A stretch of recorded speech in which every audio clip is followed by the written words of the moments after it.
Jerk! Let's go!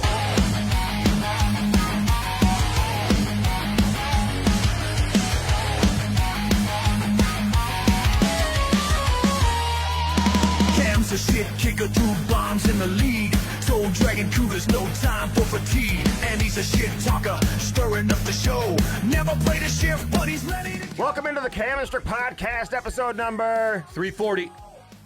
Yank. Let's go. Get up. Get up. Let's go. Beautiful day here in St. Louis, Missouri. Beautiful day. Hey Cam. Beautiful day here in St. Louis. Okay. It's Ace. Hey, it's Ace. Hey, guys, it's Ace. Hey, What? Kaner, it's Ace. Who? It's Ace. Who? It's Anson. Oh, Anson Carter. Nobody calls you Ace. You call yourself Ace. We've been saying We've that been for saying quite that some for quite time. some In time. fact, I had Liam McHugh on my radio show It's Ace. like 2 years ago, and Yeah. I said, I like him, by the way. He's good. yeah, he does a really good job. I Damn just good job. asked him, does anybody else call him Ace? And he said, I don't think so. I don't think anybody I think does. He gave him his own nickname. What do the guys on the panel call Anson Carter? They call him Carts. Anson. I don't even think they call him Ace. I think they call him Carts. Do they? He wants to be Ace. Okay. I remember him first doing that years ago, and I'm like, What? I thought it was a rule of Like, law. because everyone knew who he was as a player, so it's not like you wouldn't know if he had a nickname that Yeah. was that common. Yeah, like Biz. Like Ace Like, would be a well- common nickname. Well, Biz, like people call Biz. They don't call him Paul. They call him Biz. And that was normal. Ace kind of came out of nowhere. Mhm. What if And he then was people were like, confused when he said, hey, it's Ace. They're like, Mhm. what? And aren't you not supposed to do that anyway? Like when you're on the panel, are you supposed to say, hey, it's Cam? They know who's up there, and it doesn't even matter if it's you or not. They're going to answer the question the same way. what if Biz was like, hey, Kaner, it's Skippy. Skippy. Like, okay. Yeah, but now like a couple people are tweeting out about Ace. And like, does anybody else call him Ace? Like, shit, we've been saying that for 4 years on this here podcast. Cam and Strick, baby. On this here podcast. I saw little Ty had a nice hat on. He had a little nice Oh, yeah, Cam and he wore Strick the hat. Cam and Strick And I hat. was like, how cute is that? But then I realized I need more hats. Mhm. And you are hoarding them. And I No. need to go over to your house. We got that from our boys over at Hat, Hat Launch, baby, when let's we- when go. we went out there. Danny boy and everybody. I think Danny was at the game. Yeah, he texted us. Yeah. Yep. A lot of stuff going. Let's start with the Blues. We'll get into hockey right off the bat. Doesn't matter. Damn good game. Except for the first period, of course. Mhm. That wasn't a good period. No, it was good for Winnipeg. But we kind of try to give balance, like, analysis on this show. I mean, Cam's acting like we're on like a Blues like radio show right now. You kidding? So all you do is talk hockey. Shit, you want me to talk about how the Epstein I'm just girl killed saying. herself? Oh Like, what my the fuck you God, want to get who into? did? And he doesn't know shit about fuck. So now I talk about hockey and he's chirping me about hockey. You better stay in your lane. This is what you know. Who killed themselves? Or else we're going to bore the people because I can't, you can't keep up with me. Okay, no, I really My can't. God. What happened with the Epstein girl? She killed herself. How? I don't know that. But, What makes her the Epstein girl? well, she was a victim of Epstein. Oh, if you she watch her was. story, and of course, Well, there was the another prince- Epstein girl who went to prison for a long the time. prince. So I thought you were talking about her. The prince. What prince? What's his name? Well, who's the prince there, Maddie? The pedophile prince that's still existing over in Europe. What's his name? Prince Andrew. Really? Fucking pedophile, touchy poo motherfucker. So if you hear her story, it's really sad. You know what I'm talking about, though? No, don't care about her. no, But this other girl, though, she even wrote a fucking note, said, I am not suicidal. So if anything happens to me, I'm not going to commit suicide. Really? Yeah. So she got hit by a bus. They tried to kill her that Oh, my way. God. And then all of a sudden she kills herself. But this isn't the secretary of the girl that worked for Epstein who went to No, prison. That's who I'm no, talking Maxine, Giselle Yeah, Maxine. yeah, no, yeah. no, she's not a victim. about. No, I know. She was I a- know. she You was said a the madame. Epstein girl, so I thought you were talking about her. No, the one that one of the girls that was speaking out that was going to go Mhm. and talk about what she's been through, which Testify she and has testify, and of yeah. course she killed herself. Man. Bull fucking shit. Funny how all that all. It's just how can you believe this nonsense? Why is the Epstein trial still like going to happen? I don't know, man. He's dead. Giselle is in the fucking max prison. Mhm.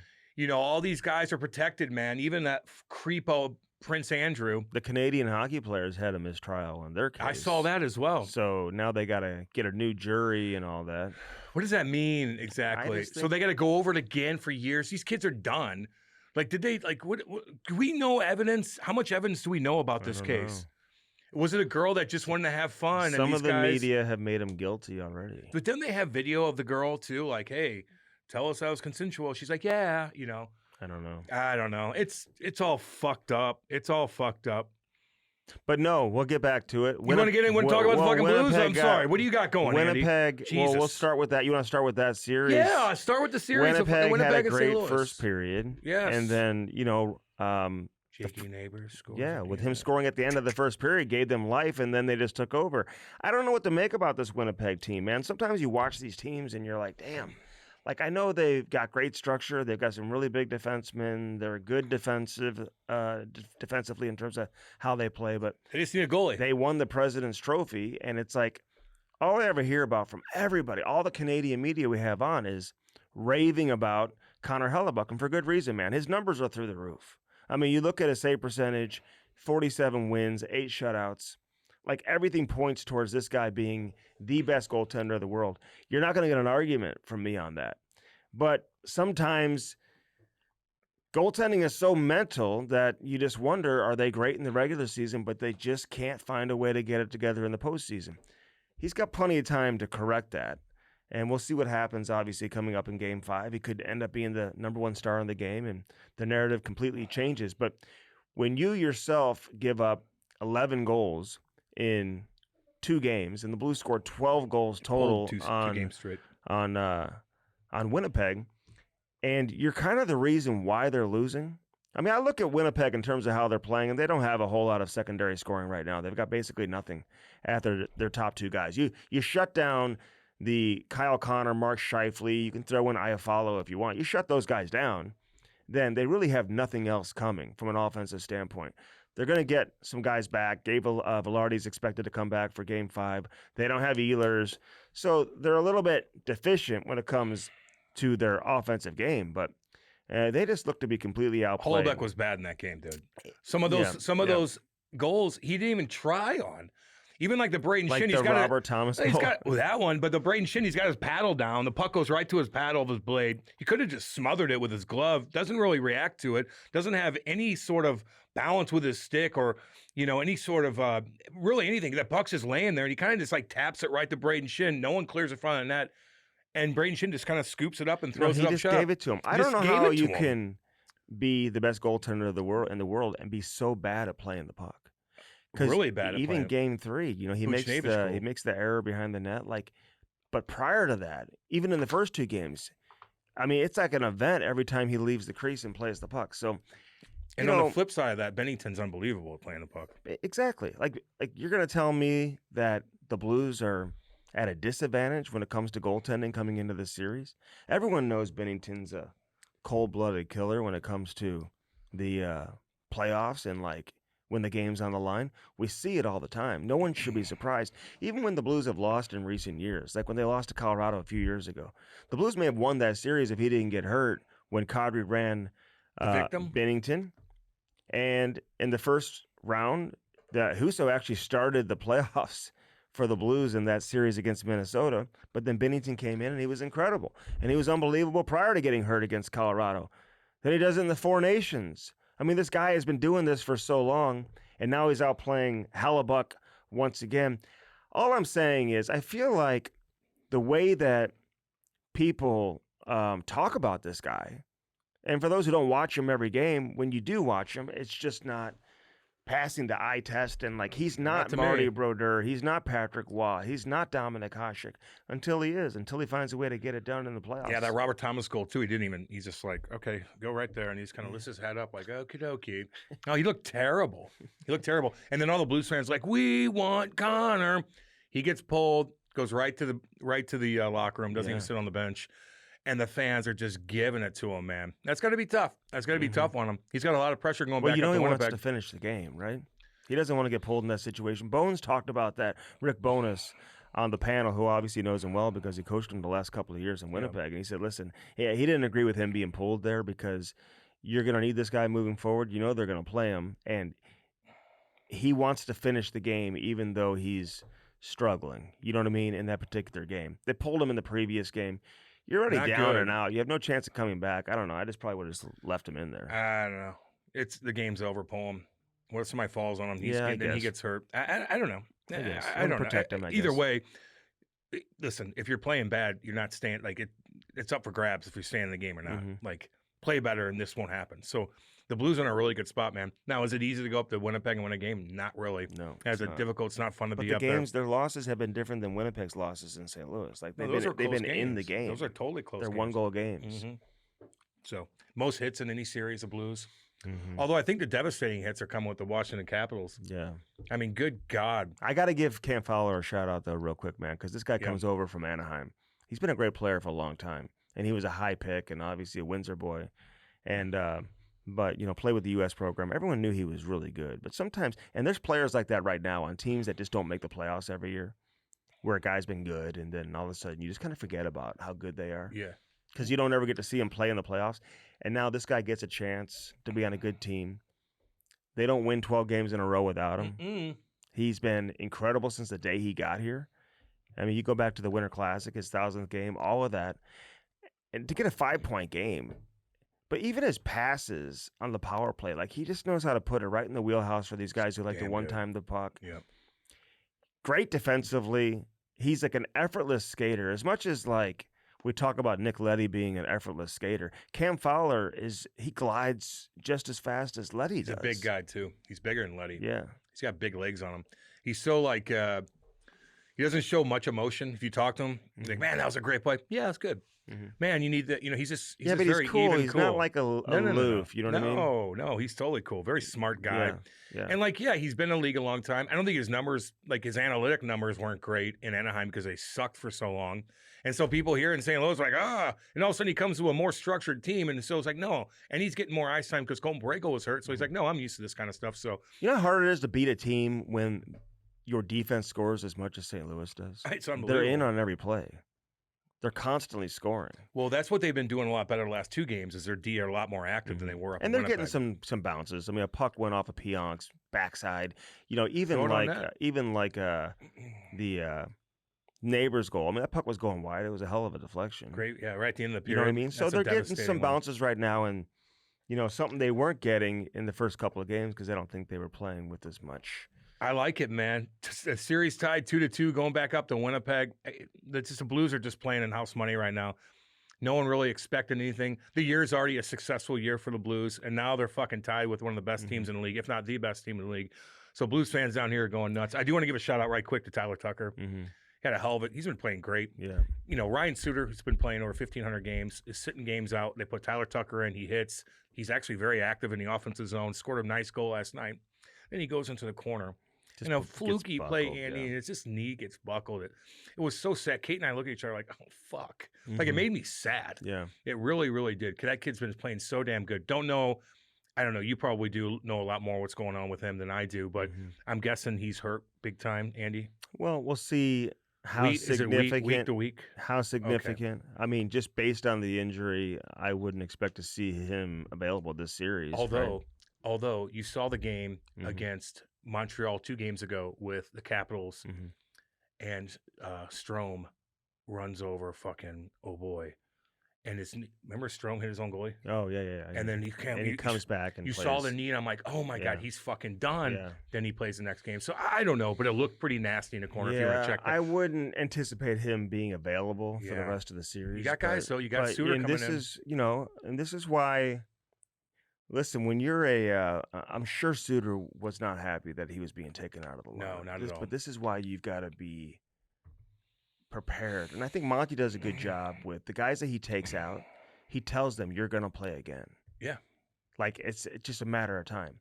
And so maybe the rest will be good for Ryan Suter. And listen, I didn't think he should have played every game during the regular season anyway. You know what I mean? Like, I mean, it's just like he's 40 years old. I think there's opportunities and back-to-backs and when the schedule gets crazy where maybe you can rest him and get other guys in there. And so when you tell him he's not playing in the playoffs, maybe it's not as dramatic for him or like such a shock. Be like, oh, I'm not playing, like because he's not used to that. I don't know when he's ever been a healthy scratch over the course of his career. If it's ever happened. Probably never happened. You know, there's a lot of guys that never did it been happen healthy in scratch. Dallas last year? Maybe it did, but it doesn't happen often.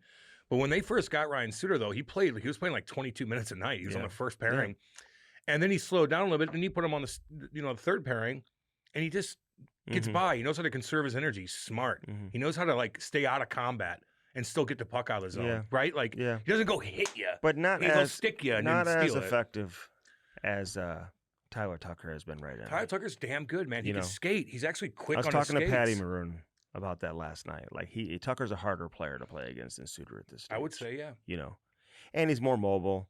Tucker took Suter took some monster hits in that first game. Yeah, he did. Yeah, he's usually really good at spinning off of guys, but they came down. He got hit hard a couple of times. Lowry's getting a little pissy at the end of games. The second time in a row. I think the first game he went after Snuggerud. Now he's going after Bolduc, and people are up in arms like, how dare you go after Bolduc? I'm thinking, wait a minute. Bolduc's a fucking mean little prick on the ice, dude. If you really watch him, he's fucking whacking guys. He's hitting guys from behind. He's catching guys with their head down. He's probably chirping a little bit here and there. Some guys didn't like that at the end of the game. They were saying that Bolduc was like, should have like maybe answered the bell there. Ah, okay. Because I hear the other part. It was like Adam Lowry's a bully. I'm like, if I'm Lowry, I'm fucking pissed. Because Bolduc, I mean, he's mean. He laid some nasty cross checks on some guys. I know. And now, when the game's out of hand, guys are gonna come. They're gonna target you, right? No shit. And I felt like talking to some guys yesterday, not as teammates, but no. I know former NHL players and stuff like that. Yeah. They felt like maybe he should have answered the bell. I don't know if you share the same opinion there or not. To Adam Lowry, I was reaching out to Hall of Fame. I was reaching out to Hall of Fame. Of course, because Andy doesn't have an opinion unless he talks to somebody. But I will say, I don't want him fighting Adam Lowry right there, dude. No. It wasn't Lowry though. I don't know exactly who it was. It was at the end of the game. That's what Lowry was going after. I know, but there was somebody else that came after him too, and I forgot. That's a different story. We're talking about Adam Lowry. Yeah. No, don't touch him. No, he's not fighting Lowry. No. Just take a cross check from him. You're going to be okay. I don't know of really anybody on the team that should be fighting Adam Lowry. Not many guys. Not one person. You know what I mean? No. And you could probably say that about most teams. Well, that's what I thought you were talking about. No, but he was on the ice, and guys were kind of like, he's dirty, dude. Trying to bait him into like, let's go. So if you're going to be that guy, and you're a young kid, and you're dirty on the ice, which I love, and you're hitting guys, sometimes you do got to pay the piper because somebody else is going to take that.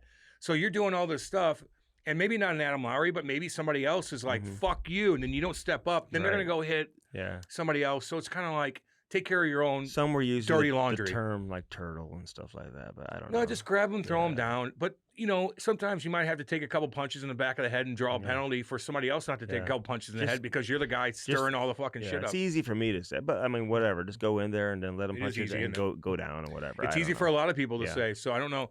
If it's ex-players you're talking to, it's one thing. But if it's some fans, it's all like, ex-players, say, like, for sure. Like, who the fuck you kidding? You turtle in a heartbeat. Pronger's been tweeting. I don't believe it. He did good on the bench last night. Andy was on the bench last night for the end of the game, which is really cool. 2 games. Last 2 games because Jamie Rivers is up top because Darren Pang's in between the benches. Well, whoever's here for the national, So Andy does the interview, which is like the coolest interview of the whole game. It's not at the beginning. It's at the end when you win and you're sitting on the bench and you got the number 1 star, which was Jake Neighbors at the time. And the PA's open. The PA's open. The whole arena's interacting with the interview. And it's on TV. And it's on TV too, So Kate and I are watching, and Andy talks to Jake Neighbors, and he's like, and we got Jake Neighbors! And everybody goes crazy. He's like, hey, Andy, how you doing? So it's like, and then Andy kind of builds back up, like, okay, that first shift, and you scored! And everybody's like, yeah! And he's like, yeah, it was a good goal. You just didn't really, I was laughing my fucking ass off. Because you sounded like a Bob Barker. Like, come on, Dad. Like, you just got the crowd going. Oh, you got to get the crowd going. Get the fucking crowd going, baby. And talking to people who work with the team, like, they love that, man. That is an interview for the crowd as much as it is for TV. We rewinded So it. you got to get the crowd going. And, same thing with Bouch the other day. Bouchie. It's almost like it's almost got a so funny. It's almost got like a you did a good job with WWE vibe. Yes, to it, get the crowd going. They're going psycho. Yeah, everybody's wasted at 12 o'clock in the afternoon. I go, Jake, so much talk coming into this series about their goaltender. About their Let's talk about your goaltender. And the crowd's like, and they start the Connor chant right then and there. It's so funny. You did a good job with that. That was funny, man. I love it. Hey, the Blues fans are going nuts right now, baby. We got a series. We got a lot of good series going on right now, man. I do like that. I like that Montreal Capitals series. They're entertaining as hell. You got fucking Anderson. I mean, having a big guy I like him too. Hell yeah. I'll take that guy. Are you kidding? Can I have him and Tom Wilson on the same team? And Lowry and Foligno. Just build your team with those guys. A big mutant Yeah. that's good with the puck. Yeah, who can play? How about Anderson and Tom Wilson? The other day, they're literally at the end of the period. They get into a fight. They go on the bench. They're fighting on the bench, not really throwing punches, but everybody's going. The coaches have to get out of the way. Their trainers are trying to get out of the way. The linesmen's on the bench. The linesmen, they're all on the bench, like hugging, choking each other. And they didn't even get booted out of the game. No, they didn't even get booted. I love that. I'm glad the refs weren't like, you guys are done. Who knows what kind of call. Did they give him 10s at the end? They might have gave him 10s, but I sure could have sworn that they came back on the ice and played the rest of that game. Really? I That could was have sworn. towards the end of the game, though, right? I thought it was after Or the was second. end of the period. I thought it was after the actually. second period. It was end of a period Mm-hmm. because Dobish was in the middle of it too. My the point is, goalie, yeah. I like when the refs are just like, okay, it wasn't that big of a fucking deal. Right. You're playing still. Right. We'll give you a penalty. It's the playoffs. It's the playoffs. You're and still you have playing. 2 star players. I like how they didn't call any penalties on Wilson the other night when who's he fucked up? Oh, Carrier. Alexander Carrier. Sit down, boy. Whoa. It changed the game. Sit down. Washington scored just moments after that. Did you see the reaction on the bench too? Woo! With like Ovi and everybody on the bench? That's a sit down, baby. That's a sit down hit like I own you. Mm-hmm. Like you're fucked up after that, man. Mm-hmm. You are. So Ovi did the same thing. Our questions about Washington have been answered. Would They're not they messing be? around. Would they be? If there was one team out of the East, in addition to I love Florida too because they play with a similar type of passion. They're mean. Mm-hmm. Those two teams, what a conference final that would be with Florida and Washington. Because mean Toronto, teams, I know baby. everyone's loving Toronto right now, and listen, the series really for Toronto, I'll give Ottawa credit, man. They forced every game to overtime. Yes, they have. So this, whenever the games go to overtime, the series could automatically be reversed, where Ottawa could be up at the series. No shit. If they didn't have Batherson doing the flyby the other day. 2 guys did a flyby the other day. Yeah, but his was even worse. He turned the puck over too. Oh my God! Then he got a 4-minute double minor in overtime the other night. I'm like, this guy's having You better the calm down. worst overtime luck right now in the playoffs. But it's not even luck. It's like effort when you just fly by the guy. It's lack of you gotta. It's just like you go blank in your head, man. That's where you get the lack of experience a little bit, where you're just not really willing to do that extra, pay the price in the playoffs He at coulda all rocked costs, Domi. man. He could have came back and fucked up Domi Could before have. Domi shot that puck. Wasn't even that great He of could a just goal, man. He bumped just- into him. Yeah. You just flew right by like you would do in an know. alumni Yeah. skate. So I like Toronto. I do think they're built a little bit differently, but I'll tell you this: if they get past Ottawa in 5, whoever they face next round is going to be. They're going to have to raise their level 2 or 3 notches from But, where it's Andy, at right now. What if the nightmare happens in Toronto? Could you imagine? The nightmare. Oh, it's always possible. the nightmare. If they Or lose, Brady if they lose game starts- 5, then Brady starts picking it up a little yeah. bit more. Mhm. They get another win. They come back and they go to You know who plays feisty? It's that little Stutzla. Stutz, man, I like him, dude. He's damn good. He scored a Remember hell of he a used goal, to- too. Remember he used to flop a lot. Dive, yeah.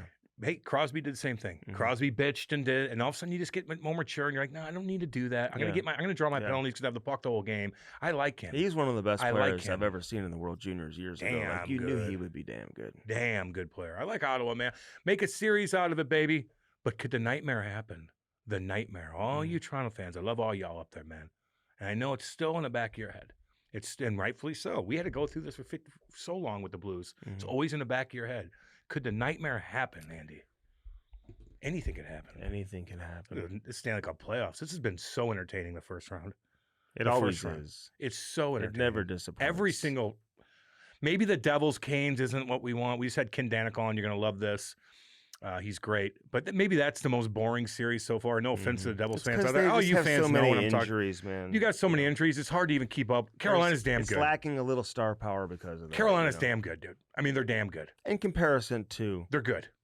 in comparison to anybody. Jersey right now. Yeah. I think Carolina Are just they does- Florida? Are they Tampa? Are they're they Washington? pretty damn good. I'm just team. going by the Eastern Conference. They're a pretty damn good team, dude. They could shut you down. They got enough power. Okay. They're well You're structured. just waiting for them to do it one of these years. You try to get past Slavin. He's fucking batting pucks out of the fucking on the blue line like yoink. I know. He's got Jesus on his side. Yes, he does. Just tell all y'all that. That's a good thing, Mm-hmm. just like I do, because Yeah. I invited him into my heart. You did. Just so everybody knows. I did too, though. Everybody. I Does don't that. believe you did. Everybody does that. It Yes, doesn't I did. work At church camp. I don't think you did. But anyway, it doesn't matter. Slavin, bam! Inner city church camp. And then he fucking rips that puck where, I mean, there's literally an inch to squeak by, and he finds it. We talked to Dano about that. Like, shit, if I'm a player, just shoot it there. It was an inner city church camp. No one cares. And No one believes I you. Was, They know I'm with Jesus. I was with some of the Jesus! hardest core people And he had ever. a tough upbringing. They I drove sent by me I away drove by for a Parkway week. North the other day. By the You way, did? I Well- thought Parkway North was way the fuck up there. It's on Clayton Road. No, it's not. It's on Fifi. Fifi. Mm-hmm. You must have thought of it. You must have saw a different what is- Parkway. Maybe that was Parkway West. Maybe that's Parkway South. West. Maybe I don't know. I was like, Jesus. not my I'm looking school. around the neighborhood. I'm like, Andy grew up here. no. Bunch of fancy lads. So you grew up in hardcore hood. Yeah. Oh, I'm from the hood. He's from the hood, and you're proud. But I know all these series, man. You know, even the Kings and the Oilers. Oilers come back. Jesus Christ, Kings just like I'm done playing. The We're up. Kings. Let's challenge. We Let's want challenge to a goal. challenge. What are you challenging there? What the fuck was that? He's like, every team needs a referee on their staff. I laughed so hard when I saw Peel. We love Tim Peel so much, but I always like everybody's like, "You want a job, motherfucker?" It's just Listen, you don't need a referee for challenges. If you want a referee to come on board in training camp to help you understand what is and what isn't a penalty, like that makes sense to me. I mean, NFL teams bring referees to training camp all the time to help them understand the rules. But you don't need to be a ref to understand if you should challenge or not, especially that play. Like that was look at one of the most obvious goals that you're ever going to see in terms of what would be teetering on the line of, should you challenge or not. Nobody thought that would be reversed. That was one of the easiest calls the league would ever have to make, ever. And who knows what the repercussions are going to be for the LA Kings. No lead is safe in this series. No lead is safe when you're playing against Edmonton. LA just sits back. Like They don't even cross the red line. Like that it just never works. It just never works, man. Especially with guys like Draisaitl and fucking McDavid coming at you 100 miles an hour. And then you let them gain all their speed, and they come and we're just sitting back. How about at the end of the game? Did you see the How about turnover? at the end of the game? Yeah, it was he awful. had who was that? It was Byfield. How much time did he have? Byfield, who was great with the puck. He had a great game too. Actually. Fucking, you could skate right in the middle of the ice and just go He down. had someone wide open to his right, but all he had to do is just chip that out. He had Andy, plenty of time to get that out. nobody and was it's by game him. over. Nobody was by him. And Bouchard, who we've chirped, rightfully so, defensively has not been very good. Offensively, different story. Just bats the puck right down, Mm-hmm. comes down, they keep it alive, and all of a sudden he finds a way to squeak one through. Whoa. When you're a player and you don't get the puck out of the zone like that, when you know you had all the time in the world, it haunts you, man. It fucking sits in your soul. So I don't know how they're going to react to that, but all I know is if I'm their coach, I'm going to fucking yell at you guys. I'll call a timeout. Get going. Yeah. Get on these guys and slow them down. You're just letting them come. You cannot let them come at you 100 miles an hour like that, man. Doesn't work. Can't hook and clutch. They're going to come right by Bouchard you. is maybe the most confusing player I've ever seen in my life. He's just a good. He's a so good damn offensive- good offensively. He's so good offensively. So bad defensively. It's like almost like he's just like stands there defensively. Even the play that he made on Byfield, he just kind of like stuck his stick out. Like he was like flat Do footed. or die. If he gets beat, he had no chance of recovery. Do or die. He didn't even turn his like hips. Like he wasn't even No, trying. he's like this. Like, He didn't even look at the puck. He's just like, oh, I'm how guessing. do you not get that puck past him? That's what's going to haunt you, dude. That's what's going to haunt He you. didn't even need the extra stick. Wide handle. open net. You could have shot He from could there. have chipped it to himself and he would have gotten it. Andy, he could have skated it. He could have skated it out of the zone. He had fucking so much room. There's an empty net down there. He could just loft it He's right like, in. I'm gonna skate right into you. He could have just dumped it over and went and won on the forecheck and negated the icing and scored a goal himself. He made the worst play you possibly could make in that situation. They could have won that game and things would have been different. And now they're not. Now I'm looking at that series like, interesting. Well, LA's Interesting. been great at home all year long. So They've been damn good at that's a home. homer series too. That's why, as much as you kind of felt the Blues were out of it coming back, it's like you still have to listen. This is why you should care about home ice advantage. I still think the series is in the advantage of Winnipeg, sure. because 2 of the last 3 games are in their building. It ain't But easy up now the there. pressure is on Winnipeg though It too, ain't man. easy up Because the there. Blues could certainly win a road game. The way they're playing right now, they could do anything they want. They could do anything they want. But it's been a great first round. Haven't really talked too much about the Dallas Stars and the Colorado Avalanche. Love to see Landeskog score that goal, man. That was totally cool. Love that guy. This is going to be an interesting series. I love it. 2 damn good teams. You know, somebody's got to lose, man. Just like we talked with Dano about, like, somebody's got to lose. You got Tampa and Florida going toe-to-toe, baby. Mhm. Somebody's got to lose. Shit, they're going to be playing for another 3 weeks. What do you think of the Hagel hit on Barkov? terrible. Really? Terrible hit. Okay. And then Matthew Tkachuk did the same kind of thing to Gensel. Gensel had the puck a little bit. Matthew wasn't really moving, not like Hagel. Hagel came from distance to deliver that hit on Barkov. Matthew was just had to take a couple steps, but he caught him in the train tracks. One was predetermined what he was going to do, and that was Matthew Tkachuk, where he's like, I'm pissed. We're getting our ass kicked. It's at the end of the game. Yeah. I'm going to catch Gensel a little late, and I'm going to stick him right in the sternum. I'm not going to elbow him. He knew exactly what he was doing. Yeah. It was dirty play, too. I don't mind that as much. The Hagel one, maybe he didn't see Barkov not touch the puck. It was kind of a little jammed up over there. But in reality, I look at that, and you think, you know what you're doing. But if you know what you're doing. That's why you suspend hit him. Hagel for a game, don't you think you got to suspend? Sure. And they didn't. And no. Sure. I agree. And Okay. I love Matthew. I'm just saying, like, if you're, They're no both matter dirty. who it is, They're both dirty. Matthew knew exactly what he's doing. you think it was dirty. Sure. I don't know. How I've dirty done it was. He dumped it in, and it was at the end of the game, and you're going to stick him like I that? know. What do you mean, But, like, dirty? that's playoff hockey. If that though. happened to fucking Ty, you'd lose your goddamn. I love how all these guys, man. It's so funny. I don't think it's fine. You would have fucking lost your mind if that happened to Ty at the end of the game. I know it's playoffs. It's still dirty. Yeah. Not that big of a deal. Did you see Gensel's interview at the end of the game? Yeah, he's like, well, He doesn't. He's just like, no. Come don't- on, Gensel. You're like a superstar in the NHL. he's a child. Like, He looks like a child. he's like a little kid. Doesn't know how to I'm answer. going to put braces on him. Seriously. He looks like Ty. I know. I don't mean to be like that. He's such a nice kid. He's a sweet. I'd have him on my team. He's Oh a my damn God. good hockey player. damn good. Damn good hockey And player. he's a Team USA teammate of Matthew Damn too. right. Man. He's a USA baby through and through. I love that. But he just looks so little. And He's got that blonde hair. he's just It's like, it's "Hey." like that white hair. He looks like Brady Tkachuk when Brady was like 8 years old. yeah, right. Brady looked like a man at 8 years old. Anyway, Gensel's great. I just think that was still dirty. Like, it's all good. The Hagel one was a little bit more. I mean, that was a monster hit on Barkov. I'm surprised Barkov is okay because he got fucked up and Yeah. it kind of slammed into the boards. And too. I wonder if that led to the suspension because Barkov, I think the got hurt. thought was that he wasn't going to be available maybe for the next game or that he was seriously hurt. I think Gensel kind of popped back up. Yeah, Gensel popped up like, okay, I'm going to eat one here. Yeah. They won the game. Gensel's just a hockey player. He's a hockey player, dude. I like him a Me lot. too. I didn't mean to chirp you, Gensel. I No, love don't you, buddy. chirp him. I didn't mean to. He's cool as shit. I didn't mean to. He He's does just, look young. He's just like a nice guy. He's a damn good player. Like if you were He's a his winner. neighbor and you needed to borrow sugar Sugar? or milk. Do you Or borrow? butter. Do you borrow? No, but people Andy did. doesn't but borrow anything from his neighbors because they my don't God. speak English. And he's like, "Do you have any milk?" They're like, "Why? Why?" They have- No, we don't have they milk. have ghee. We have, Ghee butter. we have goat's You milk. know what ghee is? Yeah, so it's a type of cheese. Yeah, it's like ghee. Ghee It's like Lafleur. a type of butter, I think. My neighbors would certainly have that. But Andy done dogged with his but- neighbors. Trust me on that. but if you had Gensel as your neighbor, He's a sweetheart. you'd be like, "Hey, Jake, can you babysit my kids Well, tonight?" if Gensel's your neighbor, you're growing up in a wealthy neyborhood. Kind of like PFT. What's his name?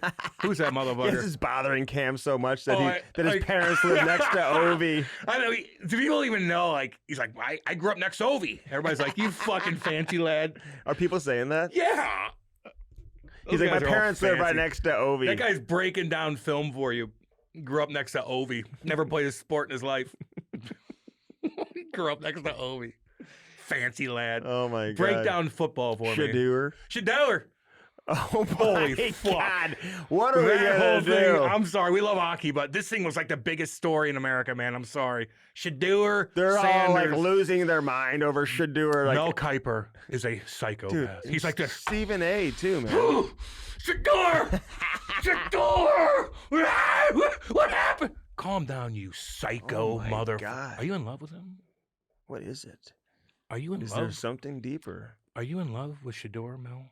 You fucking weirdo. Jesus. I think He's like, I can't. The NFL doesn't know how to draft quarterbacks. Bitch, let me look at who you fucking decided. Let me look at your prospects that you've been throwing out for the past, I don't know how many years. You've been wrong on so many different things. And every wait, year. Mel, did you even talk to any GMs? Did you talk to any coaches in the NFL about Shadur or the GMs or the ownership? Shadur, did you talk to any of them? I don't think you did. I think you just talked to your buddies. I think you all just talked to your buddies. No, here's who they talk to. They Ken. talk to their buddies. No, here's who they talk to. Because let me just tell you this. Shadur! All these guys from Stephen A. to Ryan Clark who are so upset. Ryan Clark had his own son in the draft who didn't get drafted. Worry about your own kid. Oh, shit. Okay? Your own kid's like, you don't even talk about me, Dad. Right. And so he You love signed, Shadur more than as me. an undrafted player with the Jets. I think his own kid. Like, worry about your own kid. Like, Shit. But it's not even about. You think they give two shits about Shadur? They're all kissing Dion's ass. I think they're in dude. love with both of them. No, they're kissing Dion's ass. I It's think like Mel has a Dion has picture of all him. these guys. He's talking to all of them. You better pump up my kid. They're afraid of Dion. That's what Stephen A's saying. I agree What with do that. you mean, Stephen A. saying that? Oh, fuck yeah. That's his main. No, he was the one who was like, "This is ridiculous. I can't believe he hasn't been taken yet." No. Stephen A's going crazy too. Stephen A's the one that says the reason why they're not getting taken, well, A, it's racism, and then two, it's because of Dion more than anything. Okay, Yeah. that's one thing. He is saying that. Yeah. But I feel like the reason why these guys are going so hardcore and they're so emotionally distraught, like I've never seen anything like it over this guy who was like a 3-star quarterback coming out of high school. Like he's good. He ain't that good. And here's the deal. He's not good enough to overcome everything that comes with him. No shit. Like, dude, they take players in the first round who kill people, who rape people, who rob There people, it is. who like They don't beat up care. people. They don't care. They don't give a shit. They'll take a chance on you if you No can help them shit. win. But this guy, he's just okay, and he comes with baggage and a lot of fucking Like, headache. fuck you. They're like, hell no. And not to mention, if you're a backup quarterback in the NFL, you're not even practicing. Your whole job is to help out the main When quarterback. you run the scout team, You're not even practicing. You're practicing against the defense, showing what you're the other offense is you're going to running do. the offense from the team they're playing that week. Exactly. And You're not even I- practicing yeah, your downs yeah, or any of yeah, your plays. yeah. And so, like, it should do. So we used to go up against the scout team all the time when we were playing. Don't waste. We'd go Stop. up against the scout team. Stop. I'm just saying. So you're gonna have Shadur be a backup quarterback and have that responsibility. And people are like, he's not gonna He'll know do that. the offense in OTAs and in training camp. But apparently, like, if you see these videos that are coming out where, like, teams bring these quarterbacks in, and prior to them being brought in, I think they'll send them a package, like some type of install, so they can prepare for the meeting.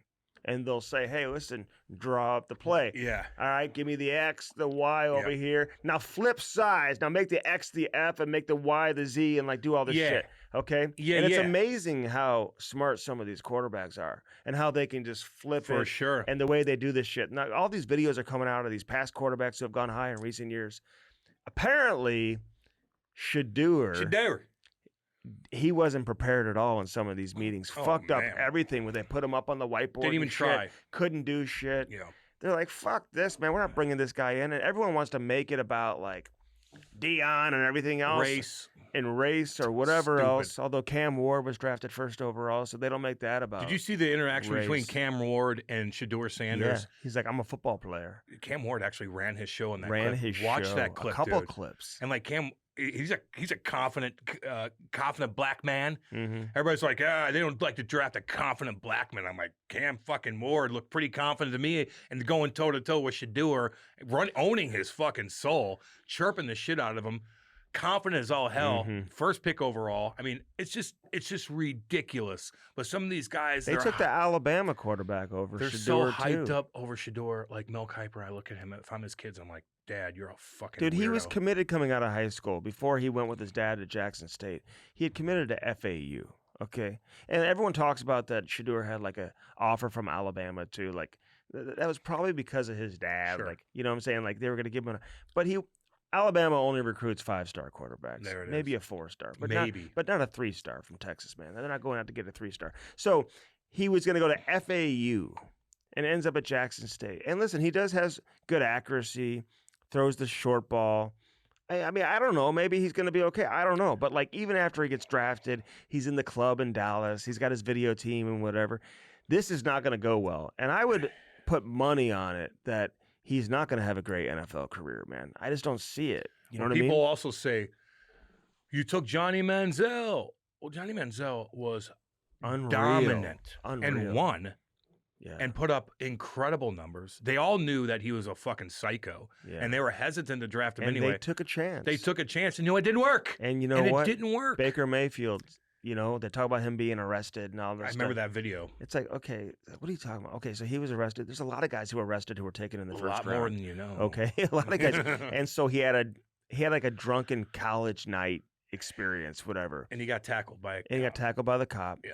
But you know what? And he went to Cleveland, and whoever goes to And Cleveland, he just- struggled for a while. yeah, and so did Didn't- Manziel going to Cleveland. Like, It's you don't go to terrible. Cleveland, but then look at Baker Mayfield now, man. I mean, he's got over $100 million deal, Doing whatever it damn is, good. and he's a above average to not Quarterback. very good NFL starting quarterback. So the couple things I do like about Shadur, though he played everything pretty cool. Mhm. Like he wasn't bitching and mopey. He does bring up God a lot, which Yeah. you're like, okay, God Yeah, wills he's or not, God. like, maybe, flipping out. maybe God's telling you something that you need to chill out a little bit. Maybe you would have been drafted a little bit higher. But Shiloh's going to the Buccaneers. Shiloh got but my point is, Shadur, when he didn't mope. And it's a tough gig, man. You get this party going on. You set up your whole fucking thing. Like, Jesus, all the eyes everybody's talking about you. Kids are getting drafted. No one's even talking about him because they're talking about Shadur. But when he did get drafted by Cleveland, although it's like the worst case scenario for you, he seemed very excited and it seemed genuine. And I appreciate that. He also got pranked. Oh He my also God. got pranked. And people are saying, racist, this kid who is the son Of the Atlanta Falcons defensive coordinator. Yes, I got his name right yonder. Ulrich. Jeff Ulrich's son. They got video of this kid calling. Pretty funny, stupid. But people are like, this is racism. He's got to get kicked out of school. I'm like, wait. You know how many other guys? Does the kid go to Ole Miss or I something? think so. You know how many other guys in that draft got pranked? There's A this lot of fucking white guys, boy yeah. got pranked Like five five fucking times. times. No one even talks about that. So it's like, that's just how it goes. I didn't like that. I think that's god awful. Kind of gutless. It's gutless as shit. I told you a story about a player that was a fighter that thought he was getting called up because the guy packed his bag and said, you got called up to the NHL. Meanwhile, he didn't. Cam, And he got so excited. Like, you, fuck that. Could you imagine if, like, the kid took the phone number, got the phone number off of his dad's iPad? Yeah. I'd Like, kill him. If that was my kid, I'd kill I him. would lose my fucking mind. He'd get the like- switch like Adrian Peterson style. You just Go get one of them switches off the tree No, there, boy. but you compromise my job No to shit. make a living for to our help family. you. To help you, Like, dumbass. and then like you film it is. yourself doing it. There it is. And you're in the Like background. I thought it was funny. Like if it was like one of Ah, these it's gutless. YouTube pranksters, whatever. Gutless. But at the same time, then you sit back and you're like, dude, it's not that funny. It's At not. the end of the day, Shadur's a young kid. He's going through a lot of emotions, man. He's Probably okay, waiting but to be drafted. I'm just saying. He's and okay. to do that, and I thought gutless. Shadur played it cool, man. Totally He took played his cool. phone call. It was Totally like played it's all cool. good. So Shadur seems like nothing really like that's- bothers him. I kind of like that. Everybody about else is putting him on this pedal. Now he goes and he does his stuff, and like he's cocky and all him. Legendary. that. Legendary. Well, you still haven't done That much. was in his speech haven't after won- the first night. Yeah, I know. He's like, it didn't go as well as planned. Hopefully, we have a new plan tomorrow. Legendary. Legendary. God, Like, God, what? legendary. He is God, a God, God, legendary. God. That's your tagline. They've got dollar signs hanging all over the freaking I feel like when house where he had the party. He's got the leather coat with a dollar sign in it. It's just so fun. And then Dion's such a he's driving me fucking nuts more than anybody. Do you think he's more annoying than Shadur. Look back on Dion's goddamn tweets where he's like tweeting about Cleveland. we ain't going there. We ain't going to Cleveland, guy. We ain't going there. And then he chirped, some guy chirped Shadur on Twitter, and Dion comes out and goes, my kid's gonna be a top 5 pick. What's your kid doing? Like that kind of stuff. That's all documented. Like stop But that it. doesn't prevent him from going high in the draft. He's just annoying. But my question is, do you feel like Dion, they were way too visible. They were everywhere, man. Too Dion was much. everywhere. He did every show talking about his kid and saying Too he's not much. going here, he's not going there. Do you think that led to teams not taking him? I think that led to the hype of all these weirdos like Mel Kiper who are so obsessed with Shadur. They listen to Dion like he's fucking And Ryan Clark. gospel because Dion's preaching God. And they're like, oh, he's with God too. He's gospel. I'm going to listen to everything he says. Wait a minute. I'm not going to talk to GMs, scouts, head coaches, owners of these. How do you not? I'm going to talk to Dion because Dion's word is worthy. And so all these guys get caught up in what Dion's saying, and they're like, he's going to be a second pick overall. Meanwhile, nobody in the whole NFL is thinking that way, except for these nerd fucking there's reporters. only a handful of teams that need quarterbacks. No right? shit. A bunch of teams took quarterbacks in the first round last year. I think 6 teams did. 6 quarterbacks went in the first round last year. So you got to think about all the teams that have veteran quarterbacks right now who are great, and then all the teams that just recently took a quarterback in the draft. Like there's only 2 or 3, maybe 4 teams that are looking for a quarterback. Pittsburgh was one of them. Mm-hmm. Oh, Mike Tomlin, Yeah. African American. I guess he's racist. How dare he not draft Shadur? Wow, he overtook 3 drafts in a row. Like there's a first round, second round, They are third having round. a hard time not claiming racism on everything, because they're having a very hard time. Like Mike Tomlin, why? How dare he not pick up Shadur? Whoa, what's going on with that? You needed a quarterback more than anybody. You don't pick Shadur. Why do you think that is? You guys are so caught up in the bullshit. You're so caught up. You didn't even talk to anybody. Lewis Riddick. He's like, the draft has spoken. Oh yeah, That's what he said. yeah. There's a couple cats on there. That's what he said. Laid it too. on the Mel line. Kiper. Mel, calm down. Calm down, you psychopath. It's like he had money on the line or something, or he guaranteed. that's his son. He guaranteed Dion that he Or was he's going to in be love with taken him. or something. Oh my God, you really think it's If my dad was going batshit over some other kid like that, I'd be like, Jesus, Dad, you don't love me? Like, God, psycho. Calm Why do down. you care so much? Jesus. Shadur, what happened? They're all like, who was he? They're like, calm down, you I couldn't fucking stop maniac. looking though, like to see if he was taken throughout the day though. I was As it on went from I'm round texting to you. round to round to round to round, texting I'm you, like, dude. oh my God. He lost $40 million.